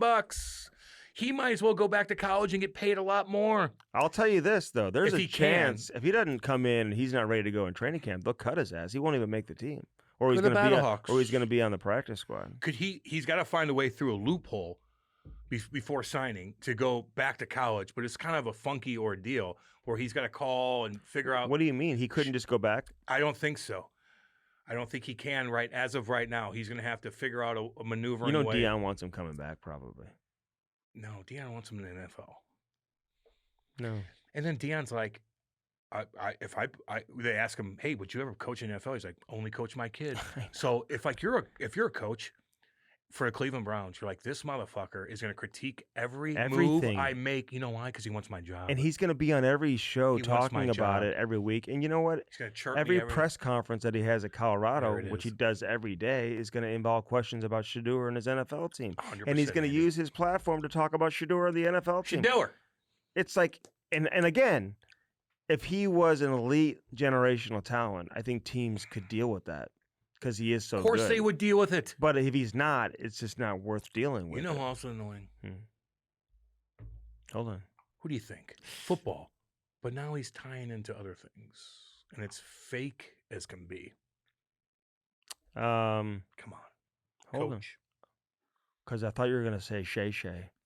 Oh, Shannon Sharp, we got to talk about that. He loves those young white girls, don't he? He likes them 19-year-olds. Oh, my God. He likes them 19-year-old white girls, don't he? He likes to be dominant. Whoa, Stephen A. Chokey poo, Shay Shay. Stephen A. hired him. Dude, Chokey poo. Holy shit. what's he his- even admitted to her he's going to fucking choke her out in broad daylight. oh, my God. Oh, man. The white girl. He's getting fucking chirped hardcore for that. He did chirp Trump and stuff for his allegations. And But now Stephen fucking, A. brought him to ESPN. Listen, Shay Shay. what's his name? The guy who does the midday show, on ESPN? No, I don't. Popular guy. What's his name? Fuck. Super popular. Oh, Colin Coward? No, that's one. Come on, the guy who's the former punter, most popular guy going. Oh, Pat McAfee. Pat McAfee. Yeah. He's probably laughing his ass off just watching that show crumble apart. Shay Shay. He'll choke you. Although I do like Shay Shay and Ocho Cinco's podcast. He'll choke you. They have some good content. Who on am I there. talking about? Hold on. So football coach? Oh, Bill Belichick. No. Oh, that's another one I That's got in my notes. His Did girlfriend? you see that We're interview? not talking about that. She's like running his show. Put your foot down, What's Billy. that story about? Bill's like, I'm going to fucking... What's going on with I'm going that? to fuck you so hard after this. Oh my God. That 24-year-old? She's annoying. She's not even How do you hot. think they She's not met? even hot. She wanted... I can't talk about that. We're not talking about that. You You know what you're getting into, woman. That interviewer with the nice hair, he's just like throwing all these You questions. should have been at like, him. "Shut up." And Bill Belichick's like so uncomfortable. Oh, who else am I talking about? It's getting annoying. Okay, because I can go a lot. He's a good guy, and he's great. But it's just like Nikki Glazer and Nelly. Nikki Glazer and Nelly, they're from St. Louis, and they're proud, baby. They're from St. Louis. Nikki Glazer doesn't give a fuck about the Blues. Nelly don't give a fuck. Yeah, he wore Pronger's jersey in that Country Grammar back in the day. He probably just got it. I think somebody he wore gave a it to him. jersey. McKinnis, maybe. But those guys don't care. They care more about Shadur. They don't care. They're wearing Winnipeg Jets jerseys in Winnipeg. Yeah, Like, people are like, well, he's got to wear it because that's who wears bread He and doesn't have butter. to do He doesn't have to wear. He's anything. getting paid no matter what. He doesn't have to do anything, but yes, he's putting on the Winnipeg's Jets. You don't even know. While they're playing the Blues? Well, they're paying the play. I thought you were big Blues fans. They're huge Blues fans, apparently. How stupid. They roll out the red carpet for these people. They're like, they're ready, once they need them, and meanwhile, they're up there fucking wearing. Well, they turn their back on them. Jets I don't think if you're jerseys. the Blues, you don't see this coming where all of a sudden you're playing Winnipeg in the first round. First of all, Nelly's playing in Winnipeg. Yeah. And Nikki Glazer, you're going to Winnipeg to do shows. I mean, you're all over the place. It's just like, it's so. You have to put right that jersey when they're on? playing the Blues. Like, can't you just say, listen, they're playing my hometown team. I can't wear your jersey. Like, I represent, like, I just thought it was really disrespectful to the Blues organization, man. Honestly, I would never, like, invite them to anything ever again. I kind of agree with you. Like, I wouldn't. I would never, like, invite them to come to a game and showcase them and parade them around like there's some come on super fan. Like, you just lost everything. Like, ask both of them one question about the Blues this year. year. Of course they don't know anything. Do you think Nikki Glazer grew up watching the Blues? Hell I no. interviewed her during a game a few years ago, Nikki Glazer. And I didn't watch the Blues. And she was great. I mean, I loved talking to her, whatever. It was fun. Great interview. Had a lot of people reach out, like, on social media after I had her on. Didn't realize how famous she was. People really like her. I think she's not funny at all. I know you do. But people reacted to her. She's gigantic. They all knew who she was. I didn't know much about her at the time. She's now gigantic. I do, and I certainly knew about her prior to the Tom Brady roast and all that, which took her career to the next level. But if I were the Blues, I just don't think that she'd be on my call list to invite to come to a game anytime soon. I mean, like, you gotta look at some of these guys. Like, there's some fans that literally grew up watching the Blues hardcore. Andy, you think Cedric the Entertainer would do that? He would never do that. One of these guys, I don't know. Maybe who are diehard St. Louis fans over the years. I'm shocked that Nelly would do that, man. I really am. Nelly's the one. Like, Nikki Glazer, she probably went to Hollywood at a young age. You think she's paying attention to Blues hockey? She still lives here, I think. Like, she's traveling everywhere. When you're that big, you're traveling so much. Like, you're not even paying attention to it. So, like, a lot of these people, they're just fake. Like, I'm a huge Blues fan. She's a comedian. She should have taken it off and stepped on it on stage. I know. And, that would have been great. Let the crowd boo you, but then it'd be hilarious. Yeah, whatever. It's just funny. You see them, like, they're not forced to do that. They're just like, we don't care. Put one on. It just shows you they're not Blues fans. But do you agree? Would you invite them out to a game? If they're gonna make the team money and raise money for charity, yeah. Okay, well, that's different. That's it. If you're gonna but now people know. Like, you're just. Did they come out? Now, John Hamm, like, I believe he watches stuff. Like, I do. Although he's watching everything. I think he's just a big hockey fan. I don't think Nikki Glazer is a hockey fan at all. I don't know if John Hamm would do that if the team was playing against the Blues. He knows. He'll wear the Rangers jersey no matter where he's at. He's a super fan of that team. Chaser would call him and probably threaten him. Chaser would be like, "What the fuck are you doing?" That's what Chaser does. So it's just funny. So anyway. Listen. Anytime you get a celebrity to do something cool with Blues gear and whatnot to pump up the fan, I love it. I do. If you're a hockey fan, he has no idea what he's talking about. Even like touching the equipment. It's like when Shaq walks on TNT and he's got the stick the other way around. But like, that's Shaq. You know what I mean? Like, it's just hilarious. Yeah, but Shaq is so big. Anything Shaq can do to give the NHL attention. You can't fake being a hockey fan. That's it. You can't fake it. Me and you could fake being football fans. You could talk football. Baseball's easy to talk about. This guy, you could look at the box score. If you fake being a hockey fan, the people are going to call you out in 2 seconds. And it just looks fake. That's all. No big deal. No big deal. Did you see the biggest? Mark Savard and his other coach celebrating on the bench, and Chief is like, "Will you fucking calm down?" That's the most Chief thing ever. You see Mike Van Ryn, who's already been with Chief for several years. He's calm. And Savard was here for a year, the year prior to the Blues winning the I cup. love it. But he had to I don't like coaches that celebrate on the bench anyway. I don't like coaches that chirp. I don't like coaches that do a lot of Even things. in youth hockey, like when I've been on the bench coaching in the past and our team scores, I don't jump up and down. I can't stand people that do that, to be honest with you. Calm down. You got to be calm. Just like when Larry, watch The Last Dance. I've seen a million. I love it. 'Cause I love Jordan. It's badass. And I remember Jordan they were playing the Pacers. And what's his name? The big boy on the Pacers, Reggie Miller. Mm-hmm. Fucking hits one with 2 seconds to go. And they're going crazy. And you look at Larry Bird, he's like this. Because he knows 2 threes coming back out and doing some damage. And it's exactly what happened. The people know, man. When you've been through the fucking grind, you know that there's so many ups and downs. Chill out and stay even keel. So I like that. Savard's a cool cat, but Chief's like, settle the fuck down. It's like remember when Ty punched me and you grab Ty and you're like, settle down. And just fucking grab him like this, and he's like, okay. That's how I looked at it, and it was fucking hilarious. Yeah. And that's why I do think, though, Toronto is going to take the next, because of little things like that with Chief building this kind of system in their brains that you got work to do that you don't even know. You don't even know about the work that you're going to have to do. What do you think the game's over? That's the Toronto. It's not over. That's their There it is. mentality. There Wow, it is. I'm changing that mentality. There it We don't is. celebrate a goal when it doesn't mean we haven't won anything yet. Nothing. You haven't won anything. Even if you win this series, you haven't won anything. Nothing yet. You've won nothing. You've won nothing for a long time, baby. Chief's like, I'm trying to win a Stanley Cup. We're not fucking around. It's not a first-round I game. don't give a fuck. Settle down. I love it. And then the coach is like, oh, yeah. No, it's like this. Yeah, no, settle down. God damn. But that's a message that Chief is sending to everyone, the media, the fans, everyone. Everyone needs to settle down. God, I did yard work yesterday, Andy, You don't do yard work. and I found a tick near my wee-wee, and it wasn't good. Really? God, that's the most horrific thing in the world. When was the last time you had a tick? I've had lots of them over the years. Yeah, you don't have... Your yard, you'll have ticks in your yard. Yeah, but I mean, I haven't had one in It's a while. still fucking Really? itches You now. found one in there, huh? Yeah, they want to go through your... Inside your clothes. Yes, Damn. I had long sleeve stuff on. It crawled right... Little guy crawled What right kind up. of yard work were you doing? Helping Kate.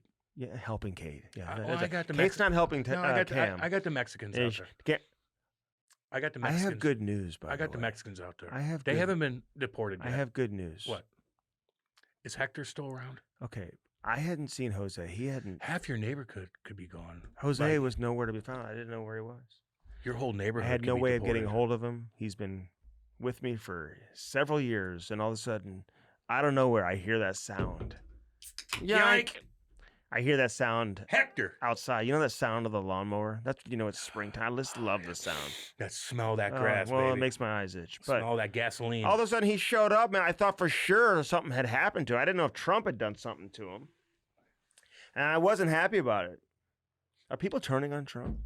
Oh, he's just doing a lot of things. He's doing a lot of things right now. I'm not. I'm not yet, man. You got these psycho judges letting these criminals out. They're letting criminals out the wazoo. They're hiding fucking illegal immigrants, hiding them, shutting them out the back door and lying to ICE. Yeah, you're going to jail, girl. So I was at a high-end shoe store the other day, and the lady says, I'd buy them now because they're going to go up by about $300 because of these tariffs. What shoes? Gucci. Gucci? Okay. No. I buy them now. That's a fucking... Andy's like, give them to me. She fucking ripped you right off. I wasn't leaving getting the shoes. Ripped you right off. Somebody else I was with. Mike Sullivan parted ways with the Pittsburgh Penguins. I was kind of waiting for that to happen. Are they just going to keep rolling it back? Run it back. He's a damn good coach. Run it back. You don't have a very good team, and you're getting old. I don't know if I listen, he's been to New York and Boston in the past, over the course of his career. I don't know if either one. Boston would be the one from a family situation because his son-in-law obviously is Charlie McAvoy. Maybe be great for the family. Yeah, he played 700 games in the show. Oh, my God. Oh, yeah, that kid's going to be a stud. Charlie McAvoy and Mike Sullivan. Okay, so he coached with the Rangers as an assistant. He was a head coach for 2 years at Boston. Boston. and he was head coach. But if I'm the Bruins, like he's a guy that I would target. Would you want Charlie McAvoy's father-in-law to be the coach? And if you're Sullivan, would you want to coach your son-in-law? Hell yeah, dude. That doesn't bother me at He all. just had him on the USA roster. Does not bother me at all. That is not going to dip into anything controversial or any swaying of decisions because your son, like that, he's your main Some guy. of these press conferences have been really awkward, though. Like With who? Like when Don Sweeney and they had their end of the year press conference. I was like, what is going on here? They're like fighting with everyone. With The drama. press conference in Vancouver with Jim Rutherford. Rutherford. Jesus, who's like 90. I know. He's like saying he wants to play with his brother. We gotta we talked about that last time. He's old. So man. a lot of these press conferences are like, David Carl turning down the Chicago Blackhawks. Mm-hmm. He's like, no, I'm good. I don't want to go to Chicago. It's like, that's how bad it is when he's going to have lots of options and he's turning down the Chicago Blackhawks. I wouldn't turn down Chicago, though. Nope. Yeah, but the one team I wouldn't turn down. But here's the deal. He's in a good spot, so he can, but it's like he's got to make a choice based on who the general manager is, too. That's true. And who he wants to work with. And I don't know if that's the guy, Kyle Davidson. You know what I'm saying? Seems I'd much pretty cool to rather me. go to Anaheim and work with Pat Verbeek. You know what I mean? Pat Verbeek could be hard to deal with. He could be, So but what do you mean by that? You want a young kid that's probably a lot easier to talk to that didn't play. it's not about that. That didn't play. Do they really share the same vision? Are they on the same page? Do they really We know don't- what they're doing? Are they as smart as people make them out to be? Do they have the foundation internally from a knowledge standpoint to truly be able to build a winner? Don't Are know. you guys on the same page?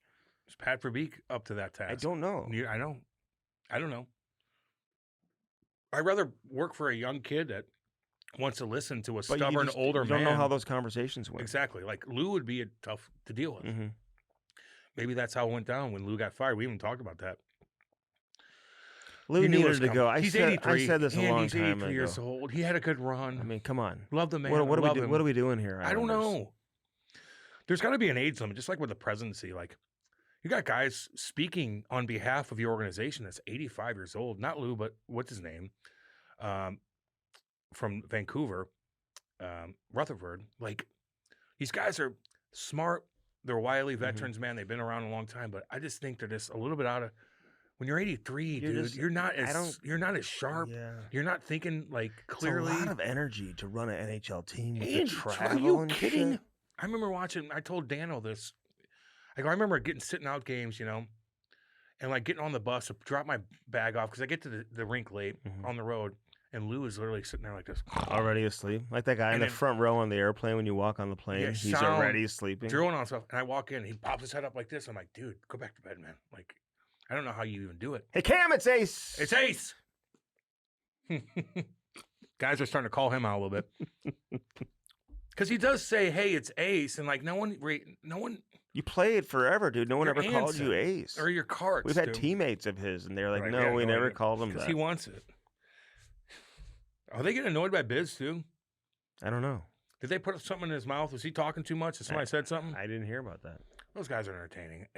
How have the calls been for you? Well, dude, I'm sorry. It's a slap in the face to the NHL, and it's not a good look for the NHL when the broadcasters are not at the venue. No shit. On site. Cheap ass. How cheap are you? I had a legendary coach call me the other day. I'm not gonna say who, and everyone's gonna assume it was one guy. It's not. Quinville? And it's not. It's not him, and it's not Hitch. It's one of Oh the. yeah, no. Okay, fine. And asking me, I don't know. It was like, wow, what was this guy calling me for? And he said, "Are the broadcasters there? No. Because it sounds muffled." It does. And I'm like, no, they're not.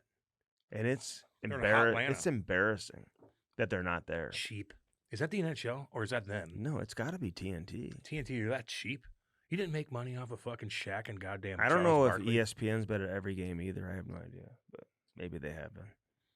I don't know how it's working. So it blends in together. I don't know if I'm watching ESPN, TNT, TBS. I don't even know what I'm watching. Yeah, I just They're put the game put it on. Dude, I watch from 12 o'clock in the afternoon till fucking Nonstop. 10 o'clock When you at night. weren't doing yard work. Cam acts like he's doing I yard had to work. tick him. I'm near, helping Cam. I had to tick near I'm my helping wee-wee. Kate, he says. I had to tick near my wee-wee, and it scared me. I hate it. You all of a sudden you get naked. You're like, God damn. You Like, oh. know how to take them off with tweezers, right? Yeah, yes. And you got to put alcohol down there because the head gets stuck in your, and then that's you're what fucked. Lyme's disease. Lyme man. disease is nasty, dude.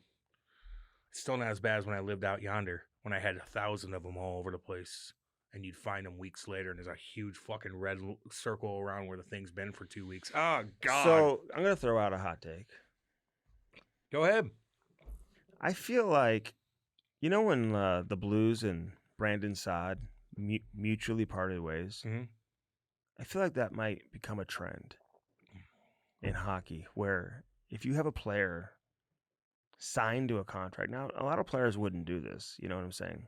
Like, they're just not going to terminate their own deal.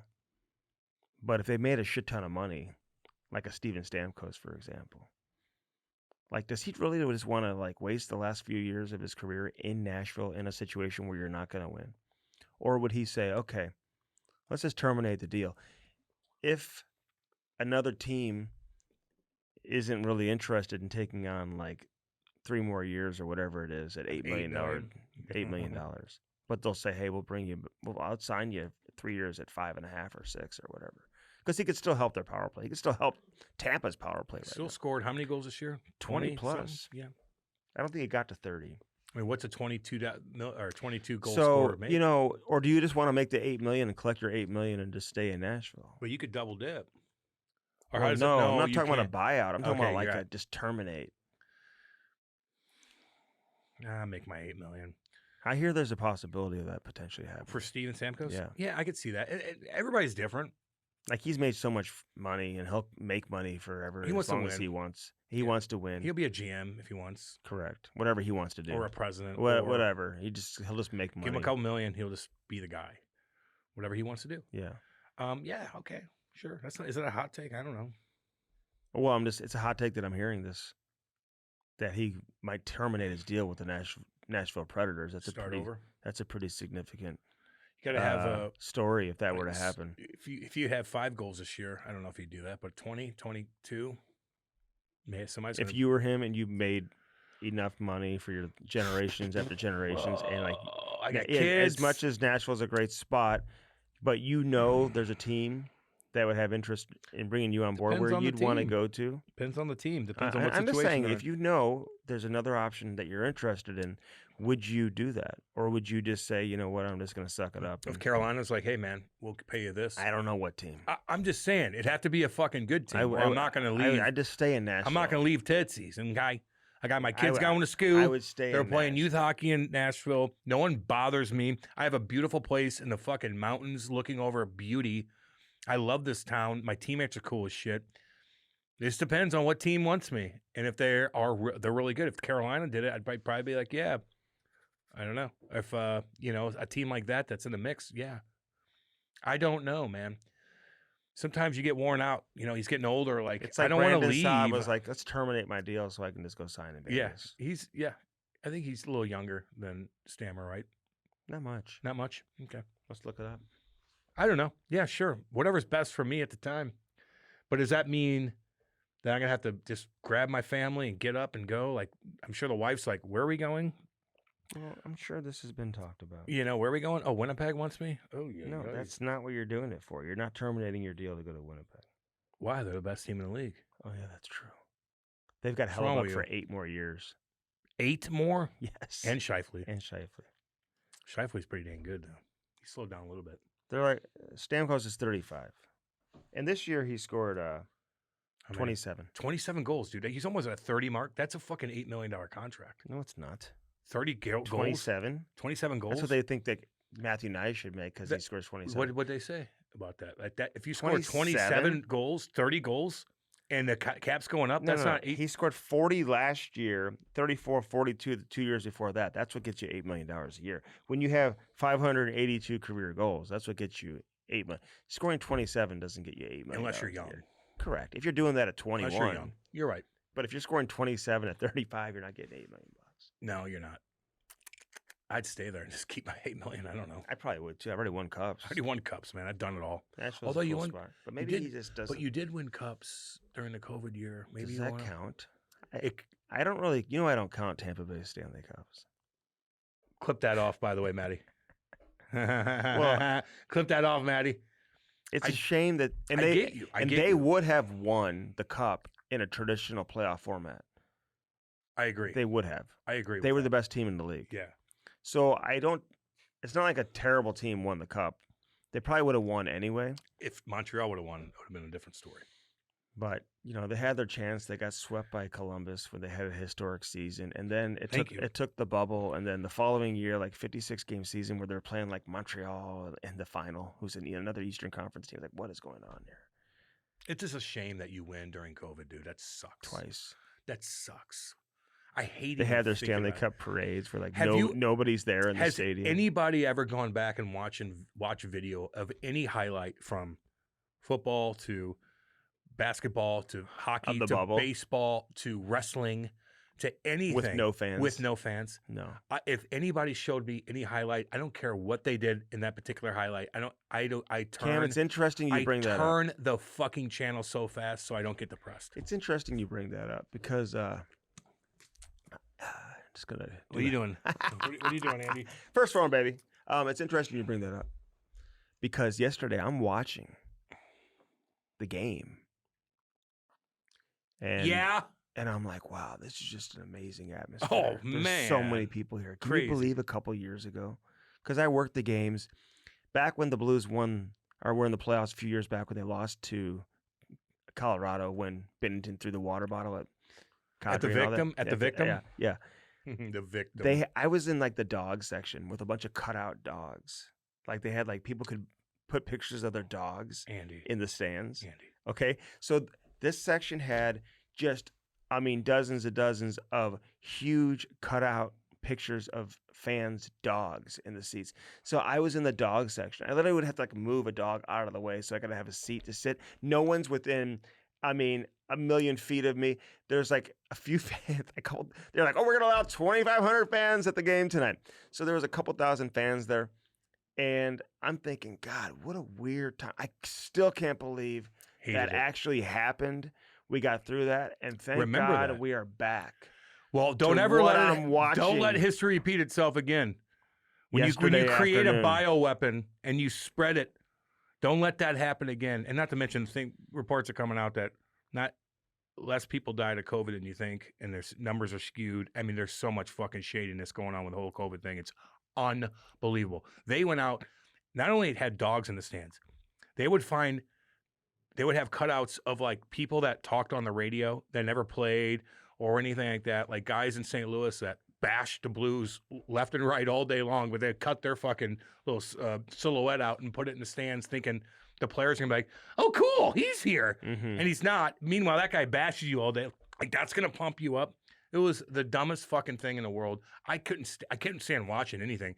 Anytime there's they had something on the other day on the NHL Network of a bubble game. I go, why would you even play that? So-and-so had pancreatic cancer but died from COVID. No, he fell out of an airplane. He died from COVID. From 30,000 feet and died of COVID. COVID thing, dude, that's why I hate Dr. Fauci, man. That guy. Woo, doggy. Car accident. Accident, but he died from COVID. Sure. Remember that.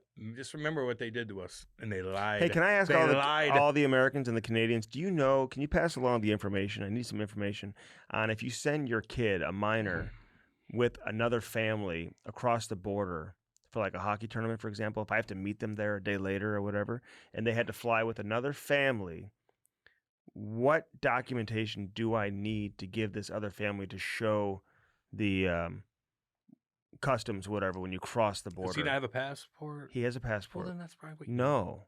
He's not for a minor. Like with another, all this child trafficking stuff going on. Shit, yeah, They don't let you just like bring random kids that aren't yours across the border. In Canada, they might. If you're from the Middle East, they'll let you in. Dude, who's that YouTuber going to prison in the Philippines? I don't know much about him. I think he's Russian, maybe. But he was in the Philippines. Yeah. And like he's harassing people in a different country. Like these pranksters are fucking, I hate them. Like if you prank me like that, I might kill you. The Shadur prankster? No, that's petty. That's grabbing. That's the spoiled college kid? Yeah, spoiled college. That's petty stuff. Although that did piss me off, and I like how Shadur played that. But if I'm walking in the mall with my wife and you come up and you fucking do something to my wife as a prank, I might fucking kill you. And that's happened before, Oh, where shit. a delivery driver has a little fucking 22 in his pocket, and this guy comes up and tries to fight him on camera just to pull the prank on him, and he gets out, he's like, fuck you, boom, shoots him. Like, Oh my god. yeah, dude, fuck you. Don't fucking prank me. Don't do any of that shit. Somebody- Everybody's on their fucking toes anyway with Yeah. shit. So if somebody pranked me like that, I'd be a psycho. Shadur's about to get drafted, and they had a fake guy call him and say, hey, you got drafted. Kind of like with the prank they put on me with Lou. Like, that's fucking hardcore. That could emotionally fucking drive you No, crazy. those are different. People just yeah. calling you left and right, just ignore them. Ignore everybody. Yeah. Yeah, but if you call somebody, would you ever call somebody and like say you're not, just fuck around and like, I mean, I did that when I was like 12 years old, dude. Sure. All the time. Shit, yeah. With no car ID at the time. We used to call the kids under 21 hotline back in the day, like We where did some cool things. everyone, Jesus. dude, everyone did that back in the day. Call the hotline. What are you talking about? KUTO.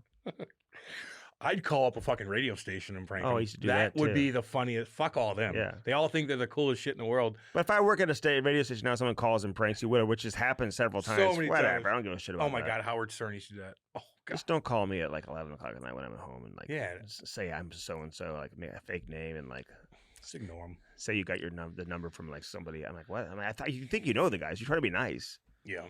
Jesus, Andy's got to deal with a lot of things, guys. Pray for him. Praise this Jesus. really upsets you that happened. No, it upset you. I'm like, it's No, not I that big didn't of a get deal. upset. I didn't even think about You're it. the one that brought it up. Well, we're talking about prank calling. It's petty. That's a petty prank call. I man. didn't think twice about it. You wouldn't go to jail in the Philippines for that. But if you go to jail and you harass people and stuff like that, like this guy did, he might get up to 24 years in prison in the Philippines. You know how hardcore that's going to be? Hardcore, probably work fucking hardcore labor. You just don't do that shit. You can do that in the U.S. and people are like, oh, it's funny. Like somebody might shoot you in the U.S. Mhm. But in Philippines, you're going to go to jail for 24 and get years. fucked by these guys. Ugh. These guys will fucking fuck you up, man. Those 20. hardcore gangs in the Philippines, shit. 24 years. Shit. Telling you, man. You don't want to mess around over there. Southeast Asia. Nope. No, thank you. Mm-mm-mm. You know, It's like, what was his name who got catfished? The Notre Dame football player. Manti Te'o. What a fucking weirdo he is. Jesus. He fell in love with Everybody's like, Cam, I know you're making fun of Manti Te'o. You got to watch his documentary. And I did. And it made me even not like him even more because he's such a little bitch. Yeah. What a fucking joke that He is. could play the Most week. handsome guy in the world. He had everything. And this fucking weirdo tranny got you. He could play the weak side. He could play the inside. He could She- play the 3-4. He could play the How 4-3. How embarrassing. And then you tell people that you have to, my girlfriend died. He could cover you coming out of the backfield. My girlfriend He died. could play the run as well as anybody in the country. They're like, can. we're so sorry your girlfriend died. Like, how long you been together? Well, we haven't met. What? Oh my God. She died in a car accident. Psycho. Remember, he's crying. Psychotic. He- I never got over that. He I'm like, cried in the post-game interview because she died in a car accident. I go, you look like the biggest and he bitch. never met her before. It's so odd. Talk about But he was weird. in love. That you wouldn't even got that. Andy wouldn't even got catfished like that. And Manti Te'o, the biggest stud going, got catfished. I look at him At Notre Dame. I look at him at it. I look at him the biggest, differently. most popular player in the country. Andy, I look at him so differently. Like, how does that happen? This show's like, I don't know. People are like, well, they said that she's, fuck. who Remember her knows? name was like, Did you see her real, oh my God.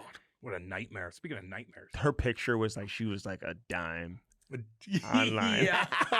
It was the same picture, too. And then it wasn't, and they show what she really looked like. Oh, man. She was trans. She was a trans Oh, dude my or something. God. Yeah. Manti Watch Te'o. out for those catfish. Hey, You'll don't get watch out got. for First Form, baby. Get yourself Let's go. one of these beef sticks right here, Yeah, man. yeah. This is the jalapeno. 18 have that grams of goddamn protein. thing. This is 18 grams of protein in this one. I also have the Power Pro bars, man. Can I trade you?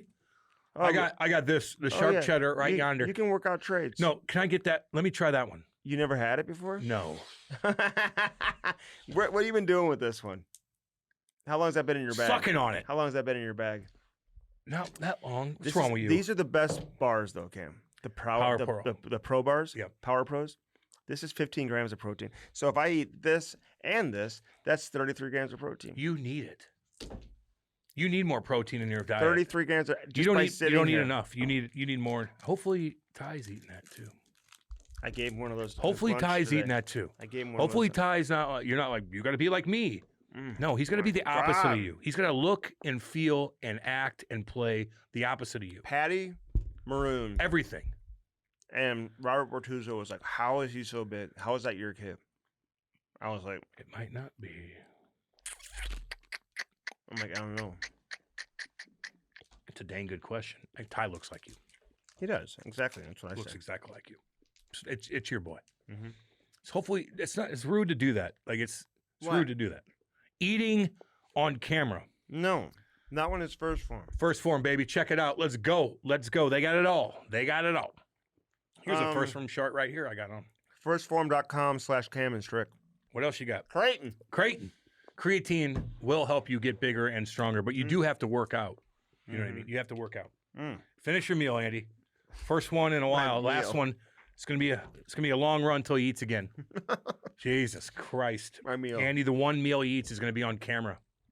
Let's go. That is damn good. Let's go. You ever see the cop pull over those kids?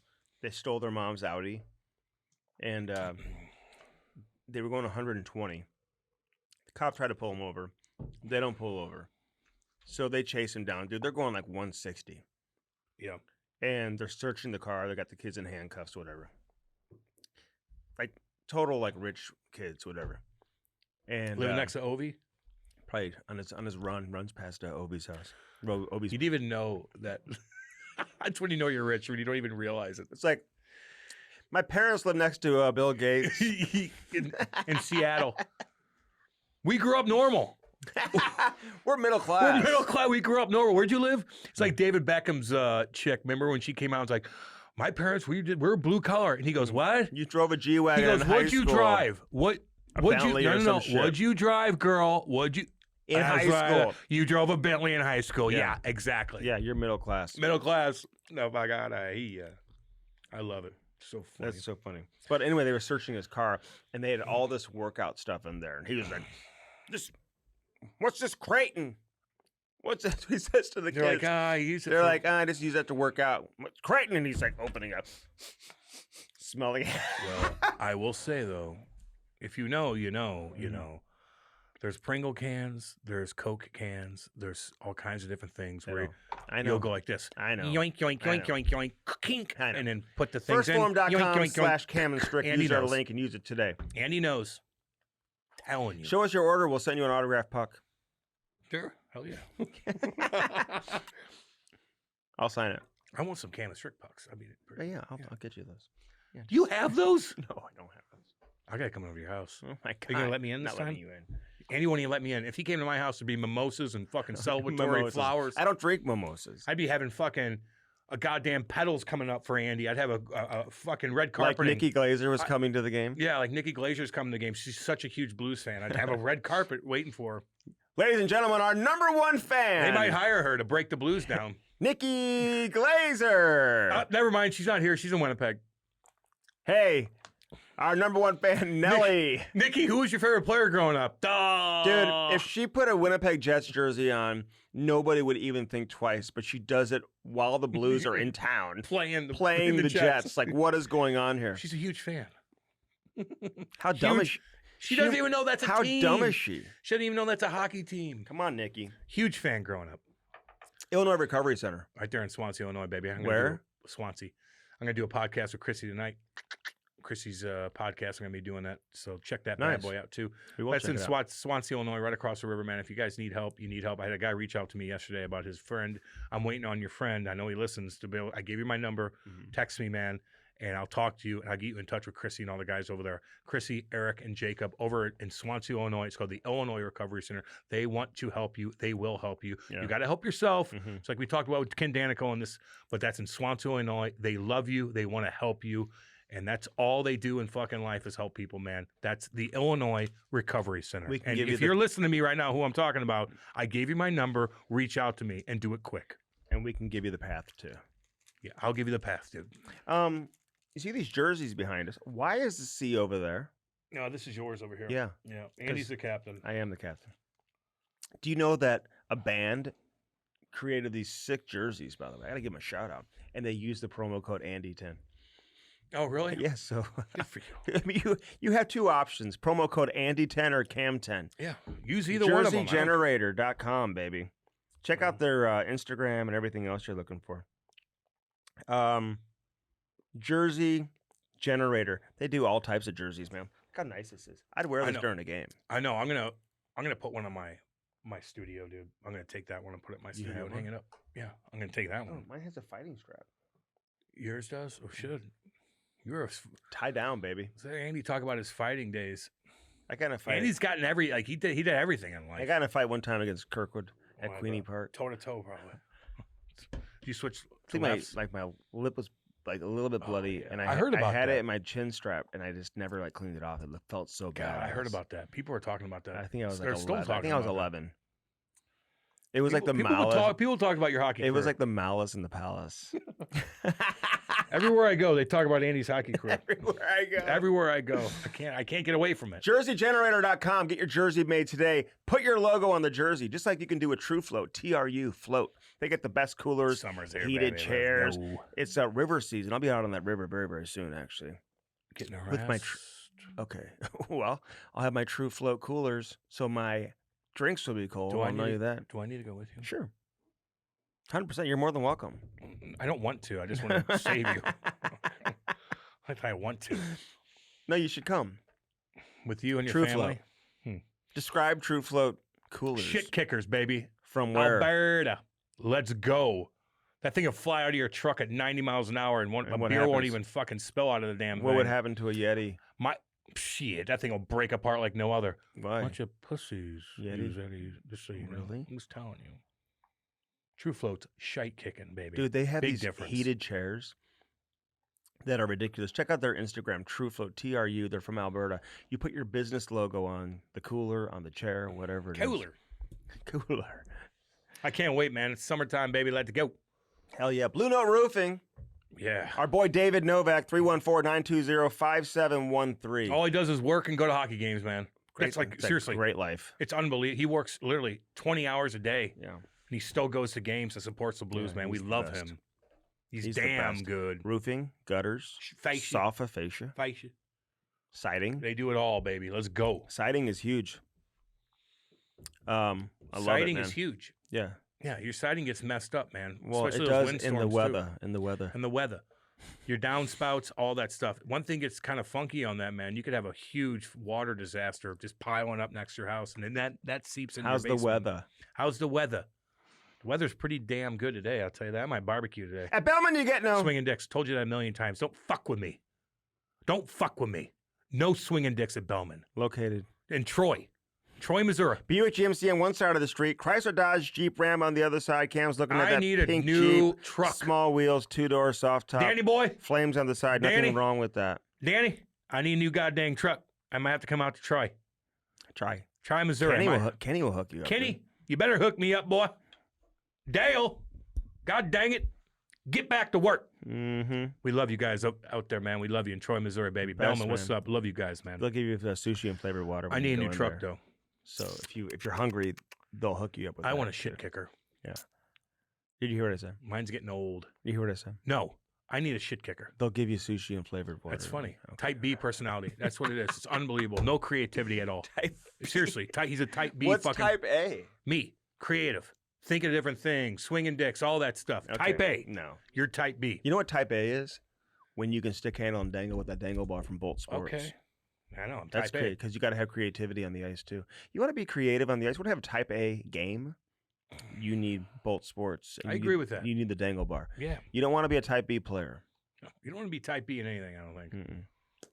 Bolt know. Sports, baby. That dangle Get bar. creative. Type A. Look it up online, man. And look how much fun this is because you can download the app. I got the app on my phone. And they got all these different drills and stuff that you can do. You can stick handle. You can do really anything you want. They also have the snipes where they got the targets that light up and everything. So I could be playing at my house. Ken could be playing at his house. I'm going to keep scoring all that. Let's do it. Snipes, the E-cones for agility and speed, all that type of stuff, man. Check it out. Check it out. Hat launch, baby, right here. Yeah, right here. Hat launch will take your hat game to the next level. Yeah, just get a bunch for your kids, man. Like whatever it is. If it's a birthday party to a baseball team, to a hockey team, to a bowling Put team, your logo on the hat. to a draft party, to this, to that. Who gives a shit? They do it right. They'll They do create it the best. the logo. They'll create whatever you want. You Yeah. could create the logo, give it to them. They'll touch it up, whatever you want to Hells do. yeah. They'll talk to you about it. That's Hat Launch. They're right here in St. Louis, Missouri. Danny Boy and everybody. They'll make these quick and they'll send them out as quick 2 as weeks. possible. 2 weeks, boom. You got as many hats as you Best quality hats you can find. America's #1 source want. Stars. for customized hats is Hat Launch. Yeah. All right, let's Kenny Daneyko. Kenny Daneyko, baby. My boy. Hope you enjoy this conversation. Mr. Devil, up The next on king. the Cam and Strick podcast. Let's go. Baby. The Cam and Strick podcast is brought to you by First Form, baby. Use our link and do it today. www.firstform.com/Cam and Strick. Get jacked now. They are the real deal. Get that protein, check out the apparel, eat those bars, and drink those energy drinks. Firstform.com/Cam and Strick. Yeah. Now on to the interview. Where are you at? Are you in? You out of town? Jersey. Are you in? You're in Jersey. I'm in right now? Jersey. We're leaving in about 12:31. Leaving pretty early. Yeah. Okay. That was a tough one last We've night. never had a devil on that was late, by the way. I said Never. to Cam, he said, "Oh, he's here." I go, "That's the devil's way." 2 minutes early.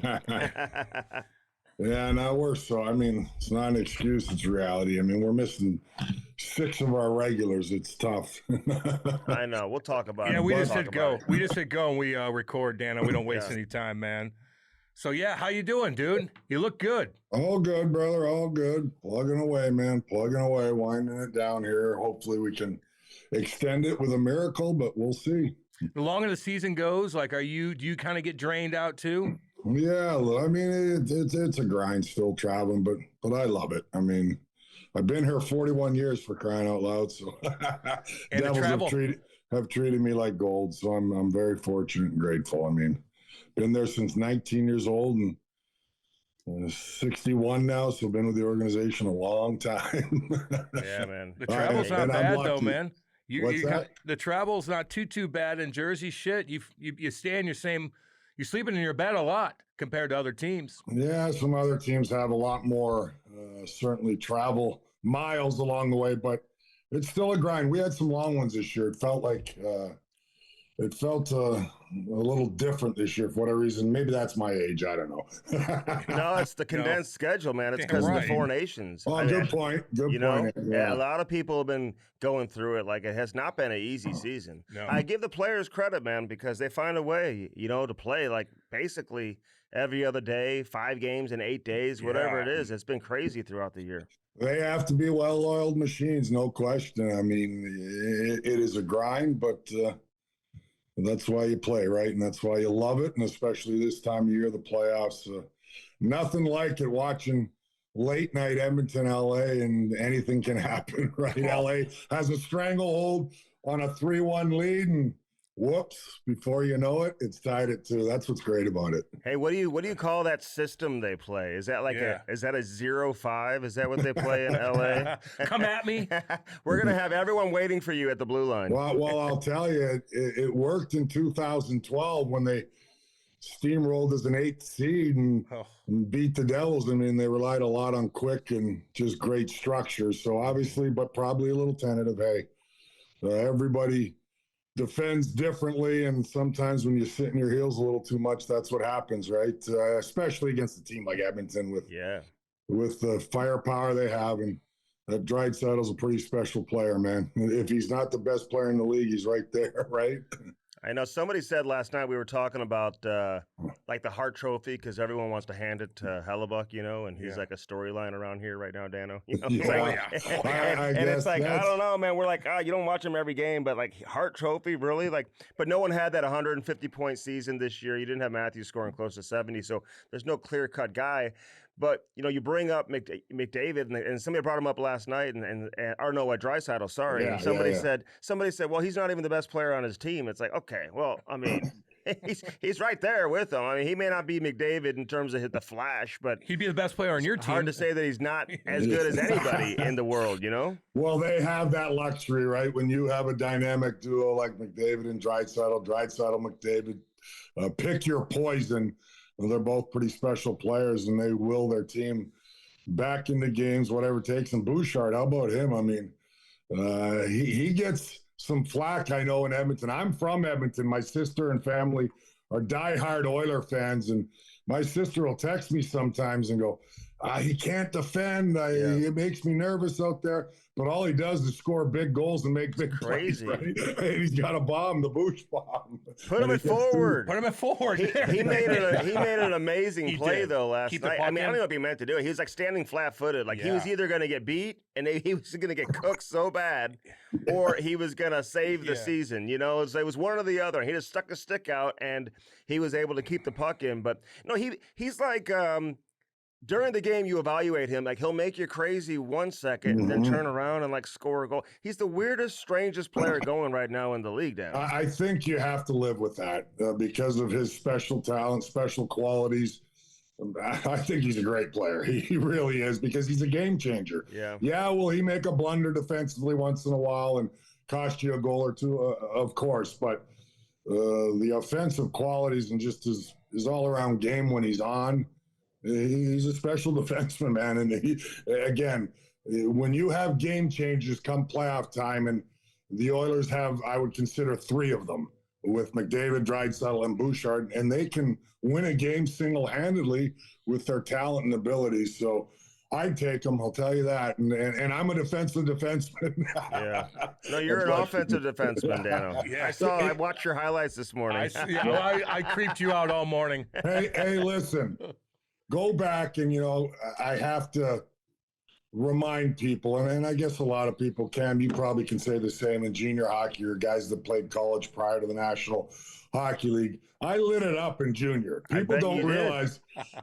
I went back to junior after breaking my leg as a 19-year-old in Jersey in '83 for the Kamloops Oilers at the time. Dean Evison was one of my teammates. Darryl Ray, Rudy Postcheck, a lot of guys, Doug Bodge, a lot of guys that made it to the National Hockey League. We went to the Memorial Cup. I had 34 points in 19 games. Wow. So people don't realize that, sometimes we're able to kind of do a little bit of everything in junior because maybe we're bigger, stronger, faster at the time. But then you get to the National Hockey League, and if you don't find a role for yourself, because only about 10% can translate what they've done in junior to the National Hockey League. And I say humbly, thank God I had a little bit of toughness and some defensive awareness that I understood and was told by Lou that I'd better understand quickly. I'm not that guy in junior, and I can't do what Scott Niedermayer did, even though we all want to. We all want to try it and think we can do more and want to do more. But I've seen so many guys have a cup of coffee in the league during my career where I go, he was so dominant in junior, one of the best players, and yet you understand it when you reflect after your career. You go, I know why he didn't last now. I understand now, because jack of all trades, master of none, couldn't quite do what he did in junior and didn't find a defined role for yourself. Exactly. But I was told at a young age from the great Lou Lamoriello, he likened his team to an orchestra, and he said there's pianists, violinists, and drummers. And what category do I think I fall in there? True story. And I didn't like it. I butted him. Oh, but I took it to heart. He didn't care if I ever scored a goal. He had a role for me and how I was going to help the team, and that's play tough, that's defend, that's kill penalties, and, protect teammates once in a while, and then I'm going to have a good career in the league. And thank God, as stubborn as I was and not the sharpest knife in the drawer, I listened to him, and it worked out to play a long time in New Jersey, and I'm grateful for that. I remember hearing that from him too, and I I told him I was a backup flute.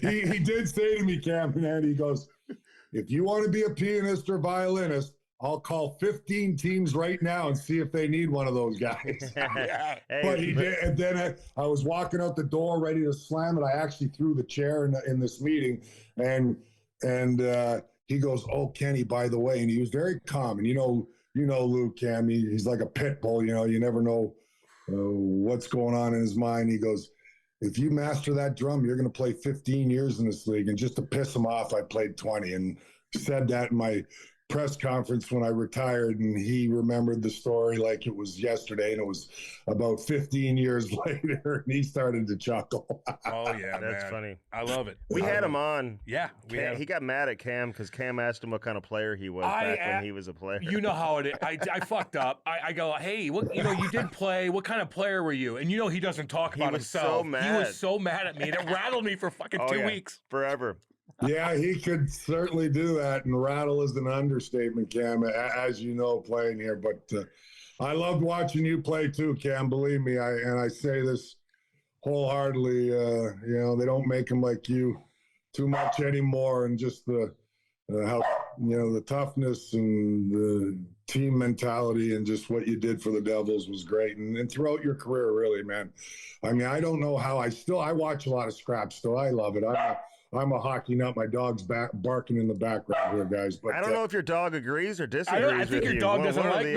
But I went back and watched some of your fights again. I'm going, how the hell did this guy go for like 2.5 minutes? I was the lefty and quick, and I was like, I got to land about 8-9 lefts quickly and get this damn thing over with. It's scary, though, being a lefty like that, though, Dano. You're a big guy. You're strong as hell. We all know that. I know you went to the refs and said, "What, I get 2 minutes for being too strong?" I stole that from you because I heard that back in the day. Nice. But you being a lefty in the late 80s, early 90s, too, like, damn, dude, you're rolling the dice every time you fight somebody. So it's tough because most guys are rights and they're throwing hard at you. Yeah, lefties seem to have an advantage. Let me let my dogs out. Do your thing. Sorry, guys. There they are. All right, they're outside. I got more than one. I have 3 dogs, but it sounds like a pit bull. Sounds like a pit bull. It does sound like a pit bull. I don't know. No, your God, neighbors. no. I don't know. Are you kidding me? I've gotten softer, kinder, gentler in my old age. I have a Westie, a golden doodle, and a sheepadoodle. Andy's got a golden. I got a golden doodle. Going back to the lefty, I mean, it always seemed to be an advantage for whatever reason. I was dominant left, and you would catch guys by surprise, and they just were uncomfortable at times. And I was a student of it. I'll never forget. God, I love stories, and I could go on forever. But way back early in my career, we're beating in the 80s. We're beating Detroit Red Wings like 6-1 or whatever. We weren't beating many teams back then. And that was Brad Park was the head coach. And they had a young frothing Bruise Brothers in Kosher and Probert. Oh. And I'm playing with Joe Sorella. And Joey Sorella was one of those guys. You know how Cam, some guys, and he was a gamer, and we didn't have many of them. And it was just basically me and Joe back then, and to scrap or do what we had to do. And he didn't follow the fighters or the guys that how they fought and what they did. And I played junior against Joey. He knew how deadly his right was and everything else. And I told I'm like, we're the face-off's ready to go. They're going to drop the puck. I look over to Joe. I says, beware. They're coming, brother. And they're coming right at us. Those 2 guys right there, Probert and Kosher. He's like stunned, like going, what? I go, pick your poison. I said, they're coming at us. Sure enough, Probert beelines to me, Kosher beelines to Joe, and I yelled to Joe prior, beware, Kosher has a bomb, and he's going to kill you if you're not ready for it. So tie up, whatever you have to. Well, I'll tell you, after the game, we both have a scrap, and we're alive to talk about it barely. Kosher threw a punch over top Joey's head, skimmed the top of the helmet. I think he cracked it. And Joey said he just ducked in time, and he in the dressing room thanked me after. He says, Dano, if you did not tell me that, I would still be laying on the ice. Yeah. I said, Joe, you got to start studying this stuff every once in a while because you scrap. And I chuckled about it. And I think Joe's told the story as well. But those 2 guys were beasts, obviously.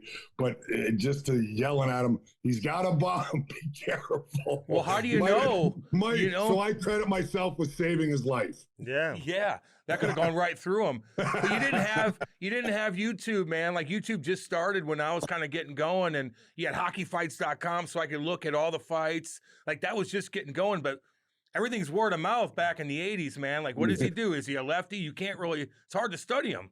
I used to take the VHSs out, Cam. Yeah. They did have the hockey face. I had a guy send me stuff all the time that of fighters in the National Hockey League. And look, our time was our time, and it was fantastic. And it was a little nastier and a little more intimidating.